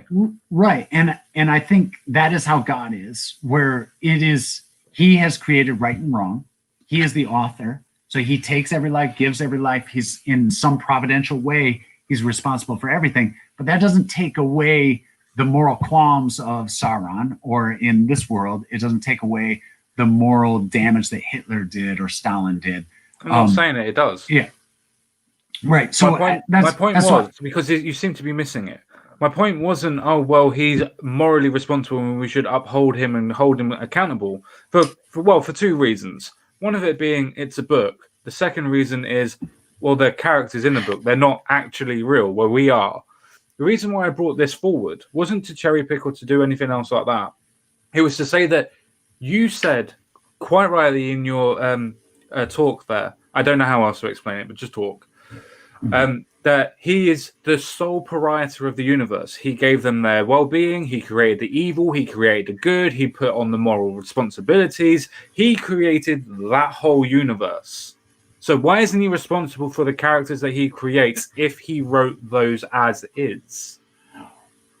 Oh, I think he's responsible. So in other words, when I say God is the author of the universe, but I don't think that means that he is evil in the way. So in other words, he was. Right. But what I'm saying is, so when we say, and remember what we're talking about here is we're talking about some of the all-out wars that resulted in mass death when we're talking about the Israelites, right? So when God causes death, let's say Noah's flood or whatever, he causes death, it is in a different category than when you or I cause death. Just again, in the same way that when Sauron causes death, he's in a different category than when Tolkien causes death. No, he's not. They both are killing people. You're just assigning extra class because they're killing more people at one particular time, but they are both doing the exact same action of killing people. I don't think they are at all. Like, I think when you're the author of something, when the very existence of everything that happens is your work. So God is the author of things, just like Tolkien was the author of his universe. God is the author of these things. He has every right. And it's look at it like property. So if I break a piece of my own, so I'm now God's property. Yeah, in a sense you are. Yeah, in a sense, we are all the property of God, and in a sense, we're all His handiwork. And that's so look at it like we're if we're all God has a car and I'm a car, God certainly can choose to sell that car. He can choose to get rid of that car because it's His. But if you come up and you take that car and you drive it away, and you sell it, then that's a whole different category because it belonged to him. So as author, analogy, I would say very quickly, to use your analogy then, if I am to buy my rights or buy my lease off of the car, does that mean that I can then drive it away and do what I want with my property? Or is there no way for me to be able to do that? Yeah, I don't think there is any more than I think it would be possible for a character within Tolkien's story to buy himself out of the story. Well, there's a difference in that one. Again, we're talking about a character that's not actually real compared to us that is real. Even within this analogy that we're using, even with the characters that we've been created, we're still in our own self. Or does God not give us free will? Yeah, with every analogy, obviously there's a certain limit to it, right? So when you do the author-writer analogy, there's a certain limit to it. But I do think it's a valuable analogy in the sense that it shows how one can be the author of something and not be, and to have a different relationship to the things that go on within that story than those that are within that story do, right? So, and I would say that, that there's a different relationship with God when it comes to the events that unfold in the world than there are with the actual players within the world. So in other words, I think God's responsibility when it comes to death is in a different category than you or my responsibility when it comes to death. It's an author type responsibility, and it's one where. Can I ask you a question on that then? Sure, yeah. If I was to hire somebody to go and kill somebody, would I be the author of that person going to kill somebody? I think you would be the author of destroying something that belongs to somebody else. Yeah, right? I know, God, but I'm talking about your analogy is that, well, God Yes. is telling other people to do something, so he is absolved of what it actually is, because it's not the same thing. So if I got somebody else to go and kill somebody, would I have the same temperament or the same outcome, or is it different because God is God? I think it's very different because God is God. So in other words, I think that Okay, no, I get it. I get it. Yeah, I get it. I get it. I get it. That's fine. It won't be able to budge on that one, so I completely understand where that is. I've only got about 5 minutes, maybe 10 minutes left, maybe 20 minutes at the absolute max. So I want you to be able to tell me, if you can, please, Sure. why atheism is dangerous. I know that we've touched on different subjects, but what is your definitive for why atheism is dangerous? So I think that, again, atheism undermines the foundations of the West that have brought so much good to the world. I think it undermines the existential health of every individual. And I think it lays the foundation for those that are in power being able to assert the power without having any sort of postmortem or even ultimate transcendent law above themselves. So I think atheism opens the door for a level of horror and abuse. And again, not individuals. I'm sure you and I can be friends, have a beer, everything's fine. I'm talking about societal level, sweeping, big, taking over governments, reaching large majorities of the population, that kind of stuff. I think that in those three categories, it becomes dangerous. And let me give an example. So let me ask you a question. Do you think the teaching of children that hell exists and that if they reject God and if they do wrong, that they will go to hell, do you think that is abuse of children?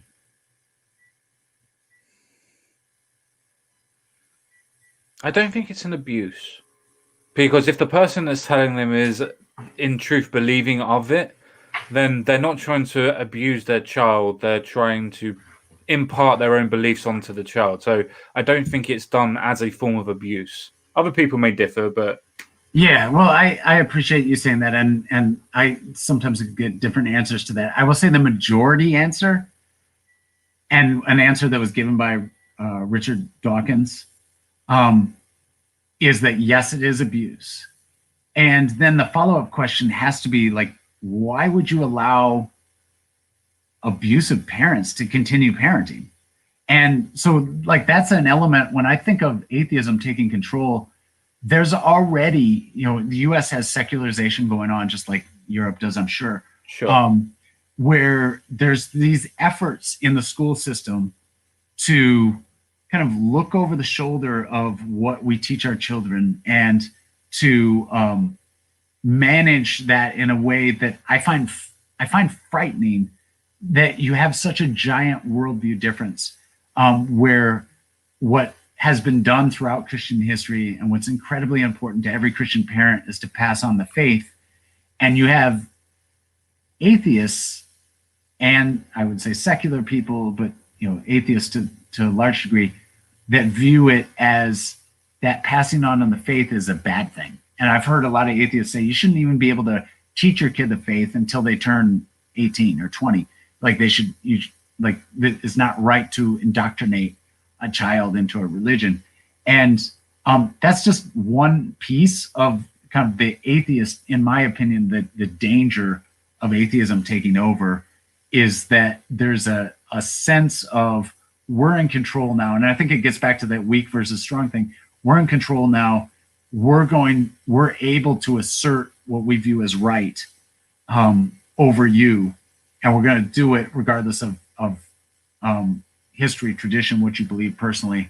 And that's just one little example, but honestly, it's a huge example in many ways. And if you look at like Soviet Russia, they wanted to get rid of religion in Soviet Russia, and they did exactly that sort of thing, where you were not allowed to teach your children again, that your wasn't religion. To do with that wasn't to do with atheism. That was to do with communism. It's a direct political belief. Yeah, but they believed in atheism, right? So they thought that it was wrong for Christians to teach their kids Christianity. And they actually had a huge propaganda effort to remove Christianity from schools, from children. They taught positive atheism in school. They had a campaign, as freaky as this is, they had a campaign, ignore your grandma, because it used to be the grandmothers that were the religious ones. And it was Sure. like, ignore, don't Again, listen to your grandma. That's still due to the political beliefs of that place, not to I- do with yeah. the simple belief of I don't believe in God. Now, I can grant you that that is a foundation of where communism may or may not end up going to, but that doesn't mean that atheism caused communism. I don't think atheism caused communism. I think it did allow, like I said with Stalin, I think it allows a willingness to put laws in place, commit atrocities that you can do if you're in power, you can do it. And if you can justify it in your own head, you can do and know that you will never get punished for it. Know that there's no postmortem judgment, there's no ultimate lawgiver, that the law ultimately you can craft and change the law as you see fit. You can bend things to your will. And like that is something you just, with Christianity, there's a restriction of like, I can't kill 50,000 people without a trial. I can't do that. Like you can't do that in most countries that are atheistic. You would probably admit that the United Kingdom is probably one of the most atheistic countries that had a basis in Christian beforehand, right? Yeah, well, I should say with Northern Europe, I don't view. I realize there's fairly high levels, very low levels of church attendance. I realize there's fairly high levels of secularism. But I think that you have had, and England more than maybe any other country, has had Europe as a whole has had 2,000 years. Many Northern European countries, at least 1,000 years of Christianity that shaped laws, shaped sensibilities, shaped culture in such a way that I think you're not going to get, at this moment, you're not going to get a complete rejection of some of those ideas. I don't think we ever would. Why do you, if you remove a foundation from anything, why do you think it wouldn't? But you're not removing the foundation. Like, I understand where you think the foundation comes from. You believe that God is the foundation and God has laid out the moralistic law. I get that. But we are, or atheists in general, or the country would take the foundation of the moral law, so to speak, to make it objective in our society. That doesn't mean that we need to have a God to do that. We can still take the moral law and then shape it into what we want as a society. Is that shaping good or bad? It depends on your aspect. I mean, I'm quite happy with having women, gays, and homosexuals being able to go into anywhere that they want to, personally. Yes, but my point is, without an objective truth, there's no way to know that this society we're creating right now is better than the previous society. There's no way. How? Because more and more people are being treated more and more equal. In the society in which you propose, yes, the moral foundation is there where everybody should be created equal and treated as such. But more and more people nowadays are being treated more equal than they ever were under Christendom, or even 100 years ago when society was more religious. The less religious the society seems to have gone, the more equal people seem to have been. But you're stating a law that to another people at another time, they wouldn't cede you that law. Of course, I say, yeah, equality is great. Yeah, it's great for people to have freedom. But that is a statement that you and I agree on, that people from other countries, other cultures, other times in history simply would not agree with. Like equality, I agree. Like you read the Romans when it came to women, and they were terrified of women being in control. They're like, they're way more emotional than men. They're weaker. They're more prone to do crazy stuff. Like, we should never let women be in control. And that would, you saying, hey, it's great, we live in a society that's more equal. Augustus Caesar would be like, well, you're insane. Like, we should not be in an equal society. And what are you talking about? And I don't care what Augustus says. But my point is, our society already has a foundation for it. Yeah, but when the moral law is opinion, and that's ultimately what it is, when it's opinion and it's limited to individuals, Sure. then a collective opinion or individual opinion, in the case of a ruler, is no better than another one. So the Romans could look at us and say, "You guys are crazy. What are you doing? Why are you like all this equality?" Can I put a quick analogy to you? Then? Sure. From what you believe, from whatever sect of Christianity you come from, compared to, well, let's do two. Why is your sect of Christianity better than somebody else's sect of Christianity? And more importantly, which is the bigger question, because I don't really care about the first one, to be honest with you. It's just put there. But the second one's more important. Why is your religion the correct religion compared to anybody else that has the exact same framework, exact same belief system as you, that their religion is correct? How do you know that your religion, your moral foundation, your everything is correct? Okay, yeah, I'll real quickly touch on the first one. I think when it comes to different denominations, I think the Christian faith has these creeds that have lasted for a really long time. They have kind of defined the broad spectrum of Christianity. So the Apostles' Creed, the Athanasian Creed, the Nicene Creed. And I would say everybody that adheres to those, that practices baptism, I would call a brother and sister in Christ and would consider to be a Christian. Now, I'm a Presbyterian, and I have that particular view where I think that's probably the most biblical. But I don't view that as something to separate over. I don't view that as something that I would strongly disagree with. I could worship with other Christians, and it's not. I'm not one of. I'm more of a mere Christian where I'm happy to be part of the Christian family, and I'm not strongly. I'm not one of these guys that says everybody else is going to hell or whatever. So I get it. Now on the second question, why do I view Christianity as true versus other religions? No. It's not. Why do you think it's true? It's what basis can you prove that yours is true compared to somebody else that has the same belief system as you? Yeah, because remember, to me, it's one belief versus another belief. Right. Yeah. So I think what I think the strength of Christianity is that it's a religion that sits in history. So like if you read the creeds, the Apostles' Creed really is a series of historical claims, right? So it says, I believe in the Father, Son, and the Holy Ghost. And then it says, I believe in that, Jesus was born of the Virgin, Mary was, and I'm butchering the creed here, but sure. It goes through this list of crucified under Pontius Pilate. So in other words, Christianity, unlike I think every other religion, and we talked about Tolkien being the author. Christianity has an author that stepped into history, right? So we have what I would say is a religion that appeals to history, and I think to history we can go. And I think when you look at history and you look at the claims made in the New Testament, the claims made about Jesus's resurrection, the claims made with a variety of prophecies. I think you have a series of truths that come out of that where it's hard to get past the resurrection of Jesus and not say something happened, right? Can I put something to you? Sure, yeah.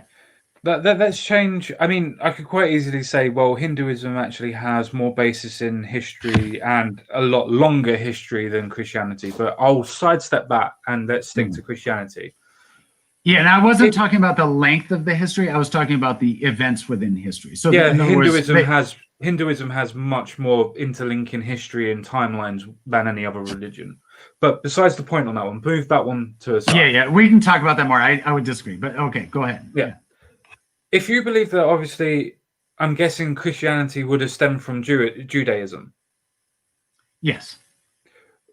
I understand that you believe that Christ is God. Yes. Or at least a part of, depending on denomination, blah, blah, blah. Then why isn't Yahweh the same as the Jewish God? And why isn't Jews the correct in their belief of it? Because all you've done is added Jesus to it. Mm-hmm. Mm-hmm. Yeah, that's a very good question.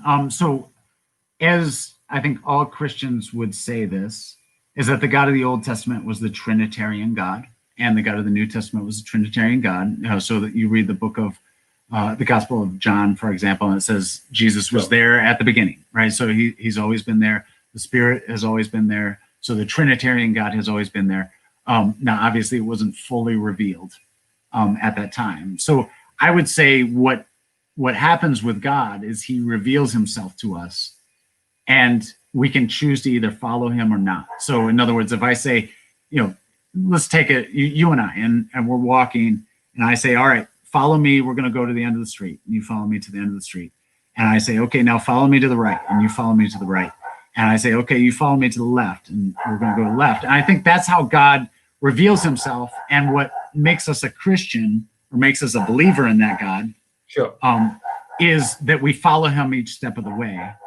And I think when Jesus came, that was a big turn for God. It's like, hey, now I'm in the story. Now I'm revealing myself in a way I've never revealed myself.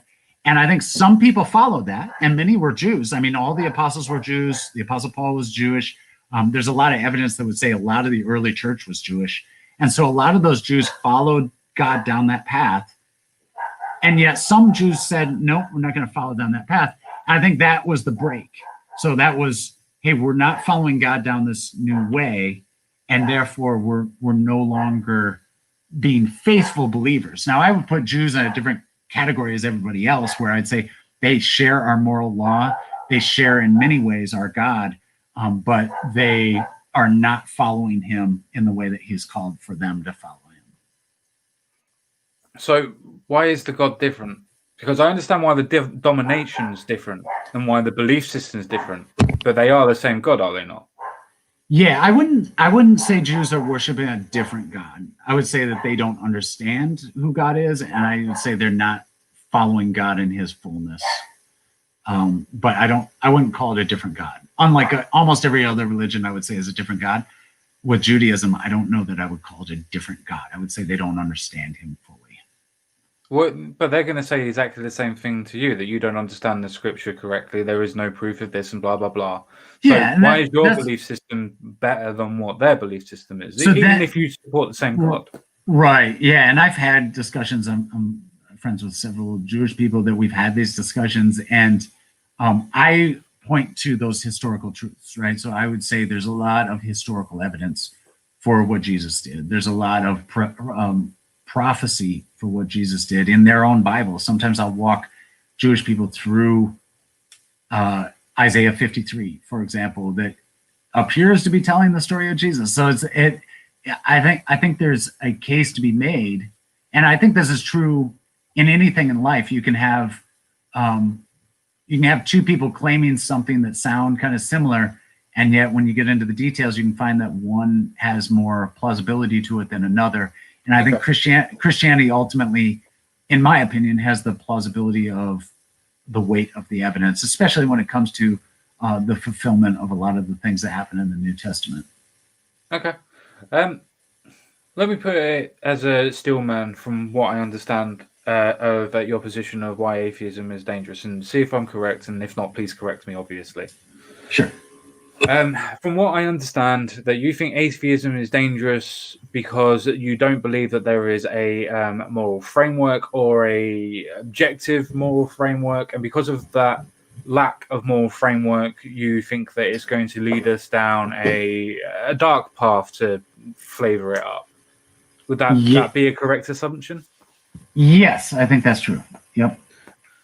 Okay, so if I could say to you that there are quite a lot of atheists that actually believe that there is an objective truth, but there isn't a person who gave the law, it's just a universal law. Yes, and I've talked to atheists that say that, and I've never been able to get them to explain where that law could come from, how we might discover that law, or what it is that's the lawgiver. A law assumes a lawgiver. What is, if there's a universal law that transcends humans and society, where does that law come from, and who's the lawgiver? Sure, I understand those arguments. But let's say, for instance, that they were able to explain it and it wasn't a god. Let's just say that they were. I don't think that they can. I'm actually with you on that one. I don't think that they can without, if they're going to say there's an objective, that means something is there to give it as an objection. So I'm with you. But let's say that they can. Mm-hmm. Does that mean that they then have an actual framework, a moral framework that is objective, at least to them and at least to the society that they would create, that they would follow. Yeah, yes. I think if you could in some way convince yourself that you have a objective law and that you know what that law is, I think you could have a foundation. It might not be a good one, but you could have a foundation for a society that you could get some of the benefits that I've been talking about with Christianity. And I'll give an example is I obviously do not believe in the Muslim Quran. And I don't think that is a divinely inspired document, but I do think that offers a foundation for Islamic countries. I don't agree with everything about Sharia law. I don't agree with everything, but it's a foundation. So I think it's got more of a foundation than what I think you would get with atheism. So you don't believe that there's a foundation in, let's say, the UK Constitution or the US Constitution? You don't think that, even though that you would argue that they were written as a Christian documentation, I would disagree with that. But before the subject, let's say that it is, even if that's there, those constitutions are there as an objective factor following. So now that we have those constitutions and institutions that enforce those constitutions, how would it not be an objective moral fact or an objective moral tendency that you have to follow these constitutional pieces? So I don't know as much about UK law as I know about US law, but I will say in the US, first of all, in the political parties, there's definitely a religious gap, between the left and the right. The left tends to be much more secular in the US. I know that's not necessarily true in the UK, but in the US, the left tends to be more secular than the right. And there is a certain despising of our foundational documents among the left, right? So there's a certain sense of, hey, these people that wrote this were racist, slave owners, Christians, why should we follow that? And so there's a sense of, why do we even have this Constitution? And I could see if tomorrow 50% of the US was atheists were running everything. We have means of changing our Constitution. And I assume you do in the UK as well.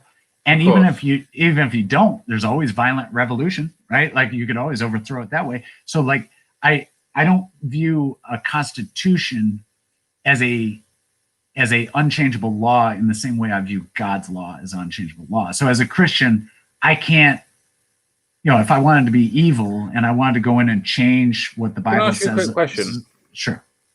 Yeah, go ahead. You stated beforehand that the Bible in itself has changed, as in the Old Testament to the New Testament. Yes. Also, as well, with specifics of Catholicism, for instance, that has changed quite a lot with sainthoods, things like that. Different aspects that have changed in that as well. Same as Protestants, same as Church of England. So when we're trying to say that, God has this moralistic set law and set value, it's not actually fundamentally correct, is it? It's the way that people are interpreting this supposed objectivity. I don't think that's true when it comes to morals. So like I read, first century, second century Christians, and what they teach about our sexual behavior, what they teach about what to do to the weak, what to do to the poor, how to care for the elderly, etc.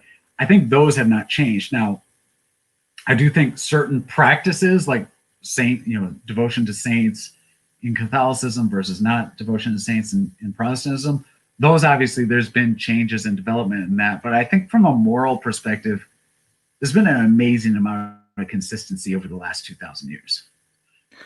Oof, I disagree with that. For instance, just using the point of kings deciding that they're going to create a whole new church, like with the Church of England, just the idea of different denominations in Christianity in itself, they all come down from a misinterpretation, in your opinion, obviously, of what God is and what the moralistic values are and how to interpret that. So with the many denominations that are coming from Christianity, you can't say that it hasn't changed over 2,000 years of being produced. There's more and more dominations coming out of Christianity, even at this minute, then there are new religions that are being formed. Yeah, but keep in mind what I'm saying. So I'm saying, let's say you ask me, hey, I want to be a Christian and I want to live according to God, how God's law is, right? So I would say, only have sex within marriage. I would say give generously to the poor. I would say don't oppress the weak. I would say be kind to those that are less than you. Treat everyone like you would Jesus. Sure. And I But would why say do I that need a God or a Bible for that? Why do I need to be a Christian or believe in a Bible for you to be able to install these values onto a children or onto somebody that's asking about it? Well, because I think, first of all, let me finish that point. I think that point is true, whether I'm a Catholic, whether I'm a Protestant. So in other words, how I would describe to you how to live the Christian life would be true whether I'm Protestant, Catholic, in the year 200 AD, in the year 2100 AD, in African church, in a Mexican church, in an American church, in an English church. I think though that basic teaching of how then do I live, I think has been amazingly consistent throughout church history. And there obviously has been big changes in structure. There's been big changes in those ways, but I don't think that fundamental question of how should I live has changed much. Now, to answer your question, I could teach you that. Of course, I could teach you, hey, live these things. But the first thing you're going to say is, says who, right? So like, why should I not, and we didn't talk about homosexuality or not, but like if I were to say, don't practice homosexuality, you would say, why not? Right. So like immediately you're pushing against, and I gave that example because it's an intentional area where there's been friction recently. Sure. But because all the other stuff we agree on, right? So like, but if I say, don't become, here's a maybe a less controversial question. Or I say, don't be a swinger, right? You and your wife don't go out and go to swingers clubs. I don't know if you have that term in the UK. We do. I know what it is. Have sex with other people.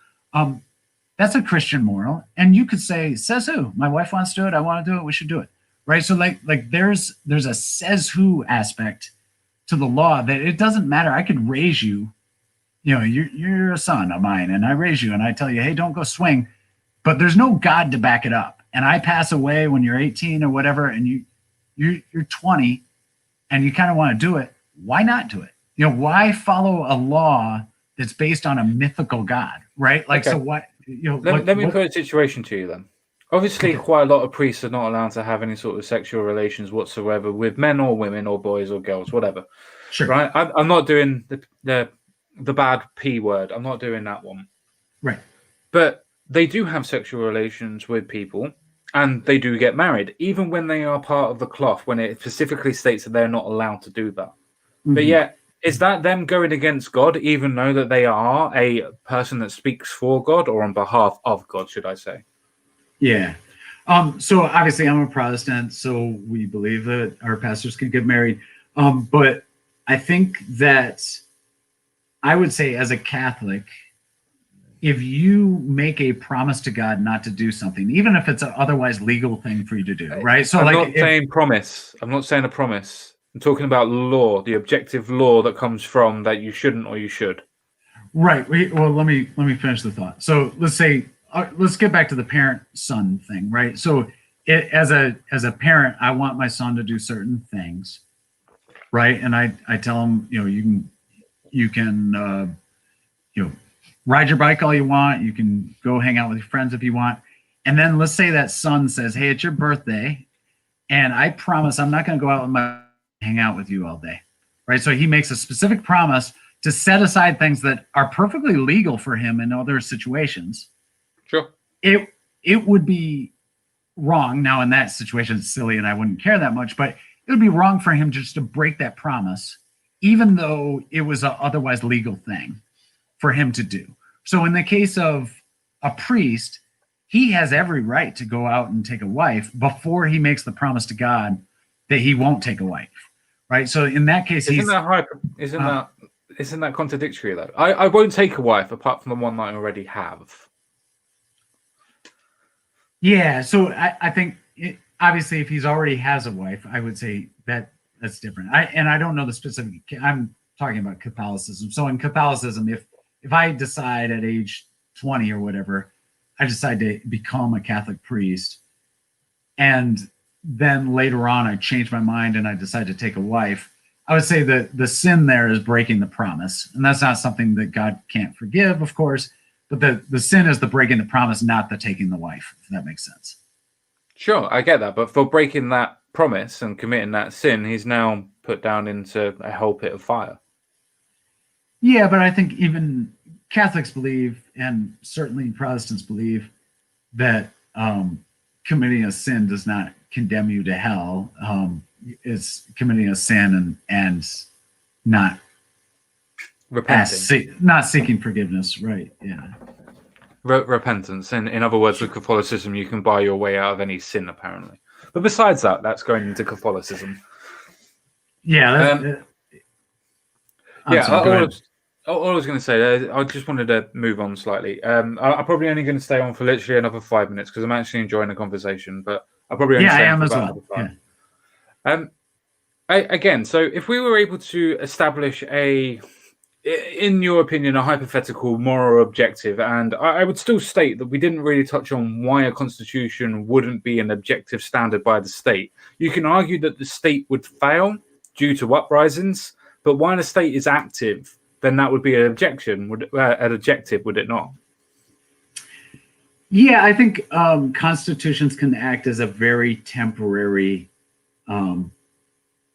gate to hold back the flood. I think if you have a cultural break with what the Constitution says, I think it's really just a matter of time before that Constitution fails. I disagree with that because the Constitution has been around in most westernized countries. In actual fact, most westernized countries have a form of a constitution, especially with France, obviously being an actual republic as well. Mm-hmm. Yeah, it would be a case if they would have a constitution that they follow almost religiously. I use that more as a turn in cheek rather than anything else. Yes.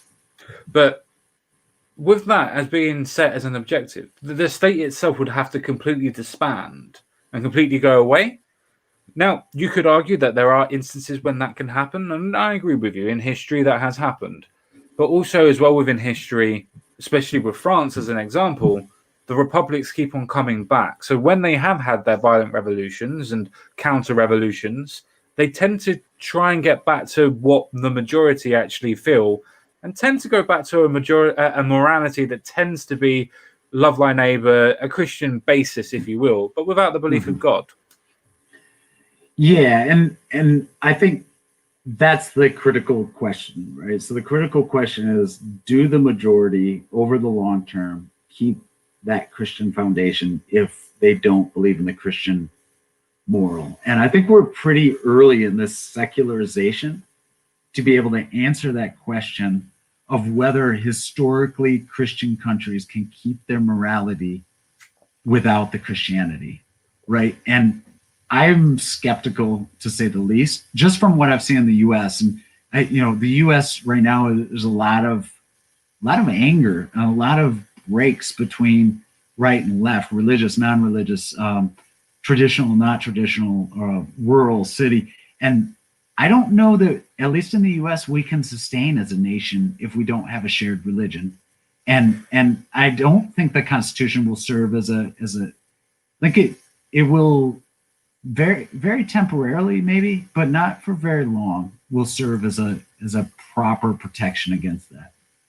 I mean, obviously, I'm from the outside looking in. I would say most of your problems with the US in itself is a case of it being not necessarily a religious gap. It tends to be an ideological difference, an ideological gaping, if you will, which especially with socialists and communists at the minute, most of their problem is with the police state. So they believe that the state is being over-policed and so on and so forth. Now, I don't necessarily agree. I don't necessarily disagree for point of contention. But that doesn't come to a point of difference in religion or morality. In actual fact, you could argue that the communists are actually being more moral because they want to make sure that criminals are saved alive or people don't get shot for no reason in their mind. Yeah, I so I'll say my personal view on the whole thing is like I was for police reform way before any of this started. Sure, same.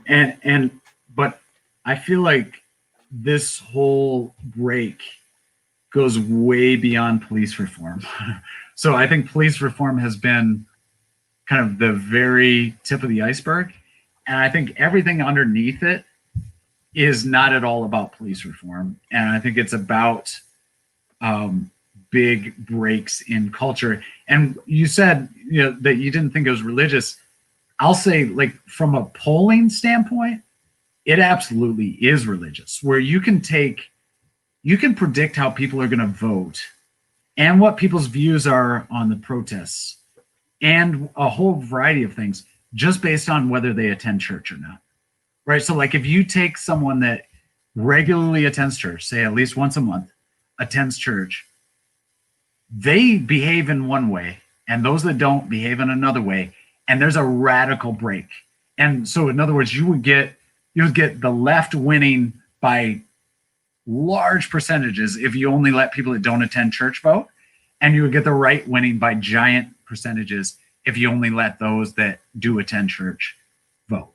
And there's a giant break in a political philosophy that's tied to the religion. And it's hard for me to describe why. I think abortion is I can quite easily explain why. I can quite easily explain why. Most right-leaning people are what you could call conservative. Conservative means that you want to keep foundations and traditions the same.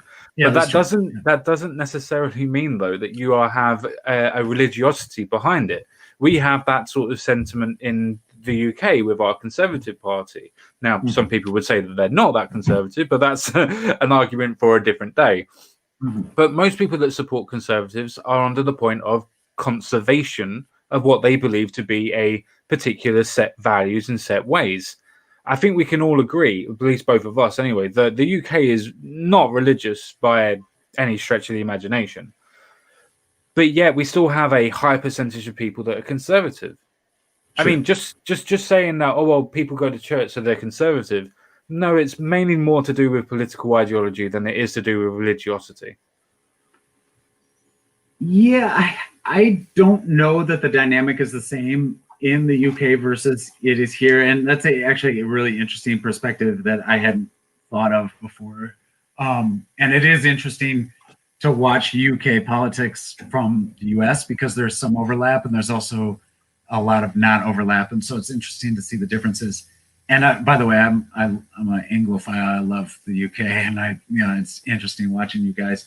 But I'll say in the US, I do think that religious items are more entwined in politics. And maybe it's because in the UK, you guys are more secular and it's just not a debate, right? So like you guys don't have a big abortion debate. For us, that's a giant issue. You guys don't have, you haven't had the same debates over sexuality that we have. And those we did. It just happened in the 80s. Yeah, right. So I think the dynamic might be different for you just because the religious dynamic is different. So you still have conservatives. I would say the conservatives. In actual fact, thinking of the homosexual issue, we actually had protest riots and everything about when they were actually being supposedly legalized, if you want to use that terminology. Right. Which I hate, but that's what it was at that point in time. But yeah, we had protest riots. We had people literally going around in the streets. There was a term that was adopted in the 90s, which was called gay bashing, going out of your way to go to gay clubs to actually go and do what it says, beat them up. Sorry, sure. I remember that there's a different in dialect. Yeah. Yep. Yeah. No, and I think so. I do think there's a different dynamic there, but I don't think that takes away from the religiosity impacting American politics, right? So like I do think that religious people tend to behave and act a different way. And it is, I don't know to what extent the overlap happens in the UK. It may be that your conservative party is like our left party, and I don't know, I don't know enough about your politics to say. I would say that they're probably around about when, I would say they're about as conservative as when JFK was in power. Yeah. Okay. Yep. Yeah. That makes sense. And, but it obviously the dynamic is a little different. But I Yeah, cool. also, I think I don't know enough about UK politics to really weigh in on that. I've, I've always, I find it interesting. I'm friends with a lot of Europeans, and I find it interesting. Europe is very understandably very interested in U.S. politics Sure. in a way that just for whatever reason we don't have that same level of knowledge of European politics in the U.S. I probably just has to do with size of countries and all that. Yeah, no, it's fine. It's fine. So, I mean, yeah, I mean, so if we were able to put down a moral foundation, so to speak, which I do believe would be put down by forms of constitution in such, because I do think that most moralistic arguments can be boiled down to simplicity's sake of saying, I won't hurt you if you won't hurt me. And I think if you have that as a foundation, which I do believe most humans in general have that as a foundation, most versions of morality will end up going that way. I don't think that you need to have a god of any description to be able to have that as a foundation of morality. see, I don't agree with that. In that, I think that the way reforms have let's talk Christian reforms for a second. The way Christian reforms have happened is laws have been in place, and what Christians have said is this particular law we think is immoral. So if you look at, for example, Martin Luther King Jr., who in the U.S. he actually was a Baptist minister, right? So like he was a Christian, and the laws, the Jim Crow laws, which were the racist laws of the Old South, Sure. he challenged those on religious grounds, right? So he said, yes, this is, for lack of a better word, the Constitution of the South. I think that it does not match with God's law. And he actually used those words if you read his letter to a Birmingham, I get it. letter for a Birmingham jail. He said, listen, you guys are claiming to be Christians, talking to the South, but you're not living out your faith. And so he challenged them to live out their faith, and he appealed to the divine law as a way of trying to change the human law, right? So, and I think when the law of the people conflicts with the laws on the books are going to fall, and it's just a matter of time. I don't think but as I said, there is Sure. I mean, even on the point of the Martin Luther King Jr. Aspect, I personally would believe that if Martin Luther King was on the opposite side, for instance, he would be arguing a point of secular morality and so on and so forth. The reason why he was going down that road is because he knew that that would appeal to people that had beliefs in God. Now, if they didn't have beliefs in God, he would be able to appeal to something else instead, like their good nature or something like that.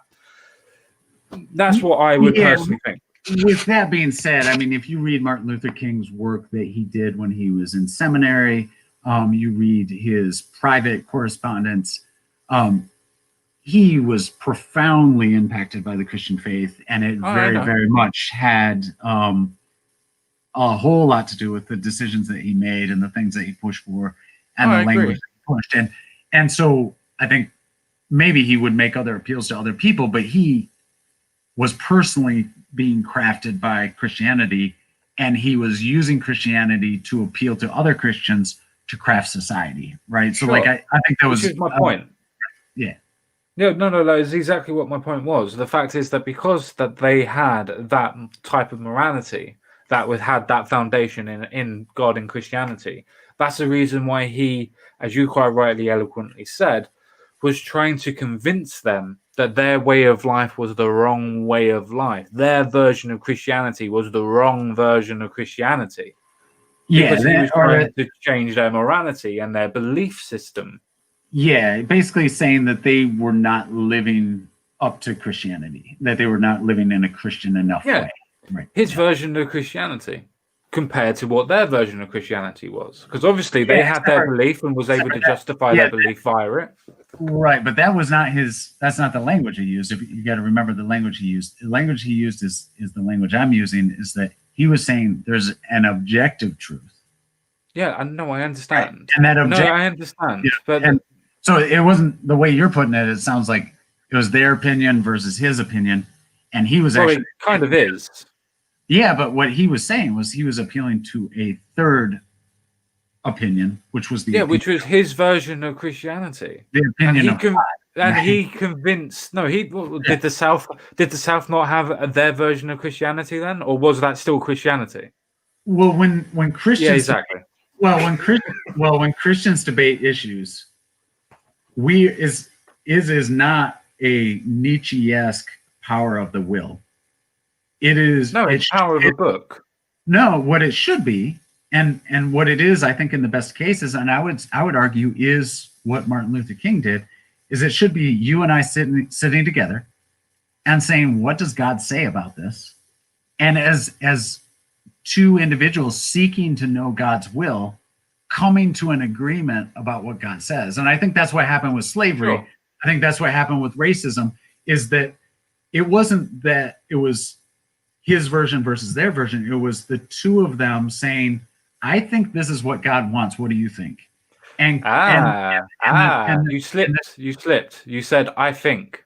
That means interpretation. That means version. No. So interpretation is interpretation not a version then? Yeah, but let's take science, for example. So if you're trying to figure out the motion of the planets, like a lot of people were in Isaac Newton's day, right? Sure. And one person comes up with the ether idea, right? So they've had the ether pushing the planets around. And then Isaac Newton says, no, I think it's this invisible force, gravity. Sure. Hopefully, if both those scientists are honest, dedicated to the scientific process, hopefully neither one of them are fighting for their own position. Hopefully both of them are sitting down, reviewing each other's math, reviewing each other's observations, calculations, and hopefully both of them are seeking to know not their own position, but seeking to know the truth. And I think that's what you got with Martin Luther King. That's what you got with slavery, was people that both agreed on the foundational principles that, Jesus was Lord, that the Bible is true, and then debating over how does that work? What's the right way? What does God really want from us?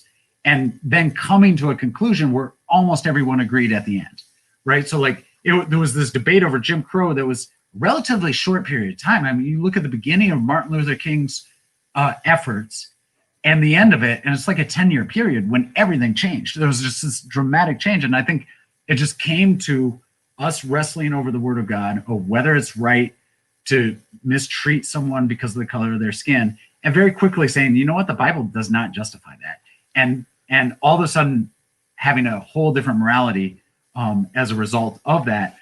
But it's a recognition of what God's morality is, rather than a debate or a fight against each other. In theory, it should be two people coming together to seek the truth, right? Sure. Though, let's use your example of Isaac Newton. And I can't remember the other guy that did the ether.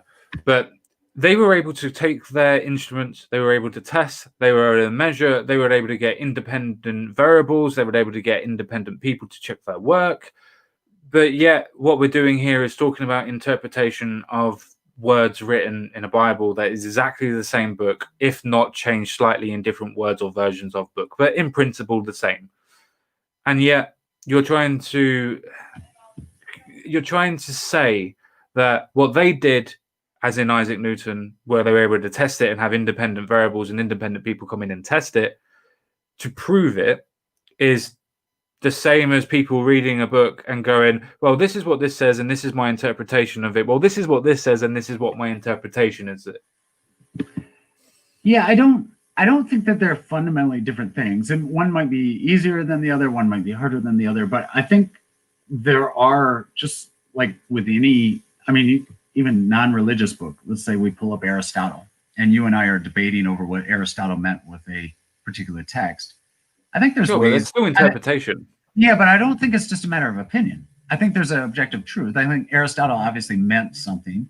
Yeah, only Aristotle's going to know, though.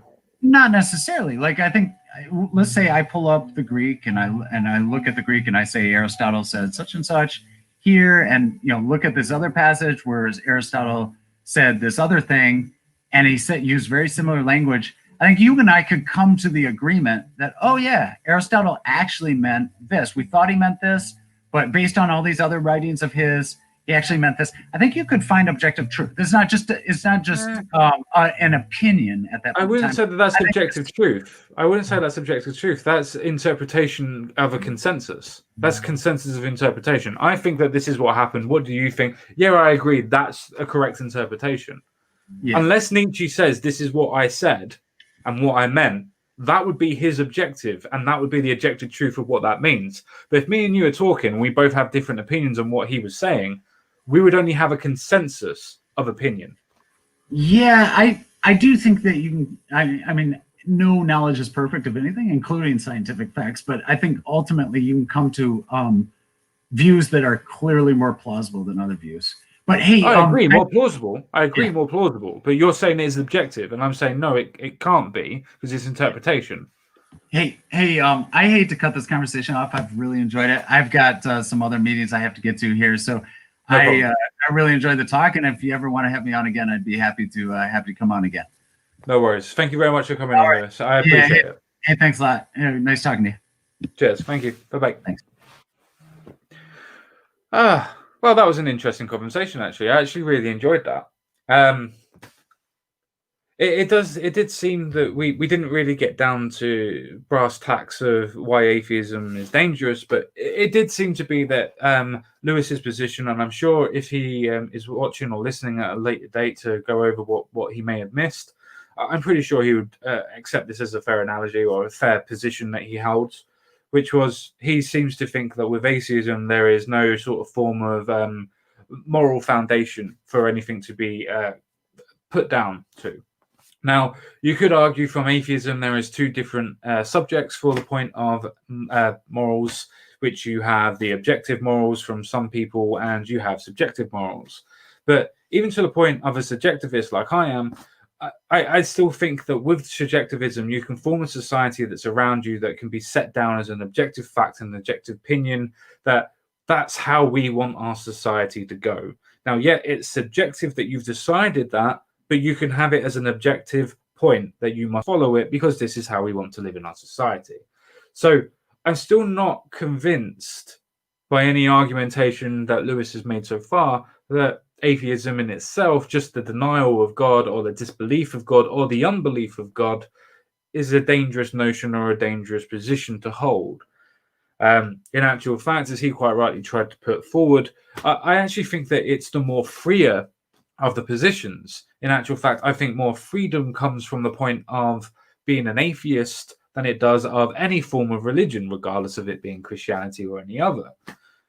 Even as he said, he believes that people are property of God. To put a finer point on it, but he did agree with the position that he would say, yes, you are a property of God. And I do believe that has a point of, I would rather be a free person and maybe not have other people follow my exact morality than having people that think that somebody else owns me and owns my soul. But again, ladies and gentlemen, and however you may identify as, that will be me. That's my positions. Let me know down in the chat. Let me know down below in the comment section if you enjoyed this, any questions that you have of me. And if you do have any questions of Lewis as well, I will make sure that if and when we do have Lewis on again, I will put those questions towards him as well. But I appreciate all of you guys for coming out and watching this almost 2 hours and 40-minute long video. Well, long live discussion. But thank you very much, ladies and gentlemen, and whoever you may well be. But I will bid you farewell. I will bid you adieu. I will speak to you all again real soon. Bye-bye.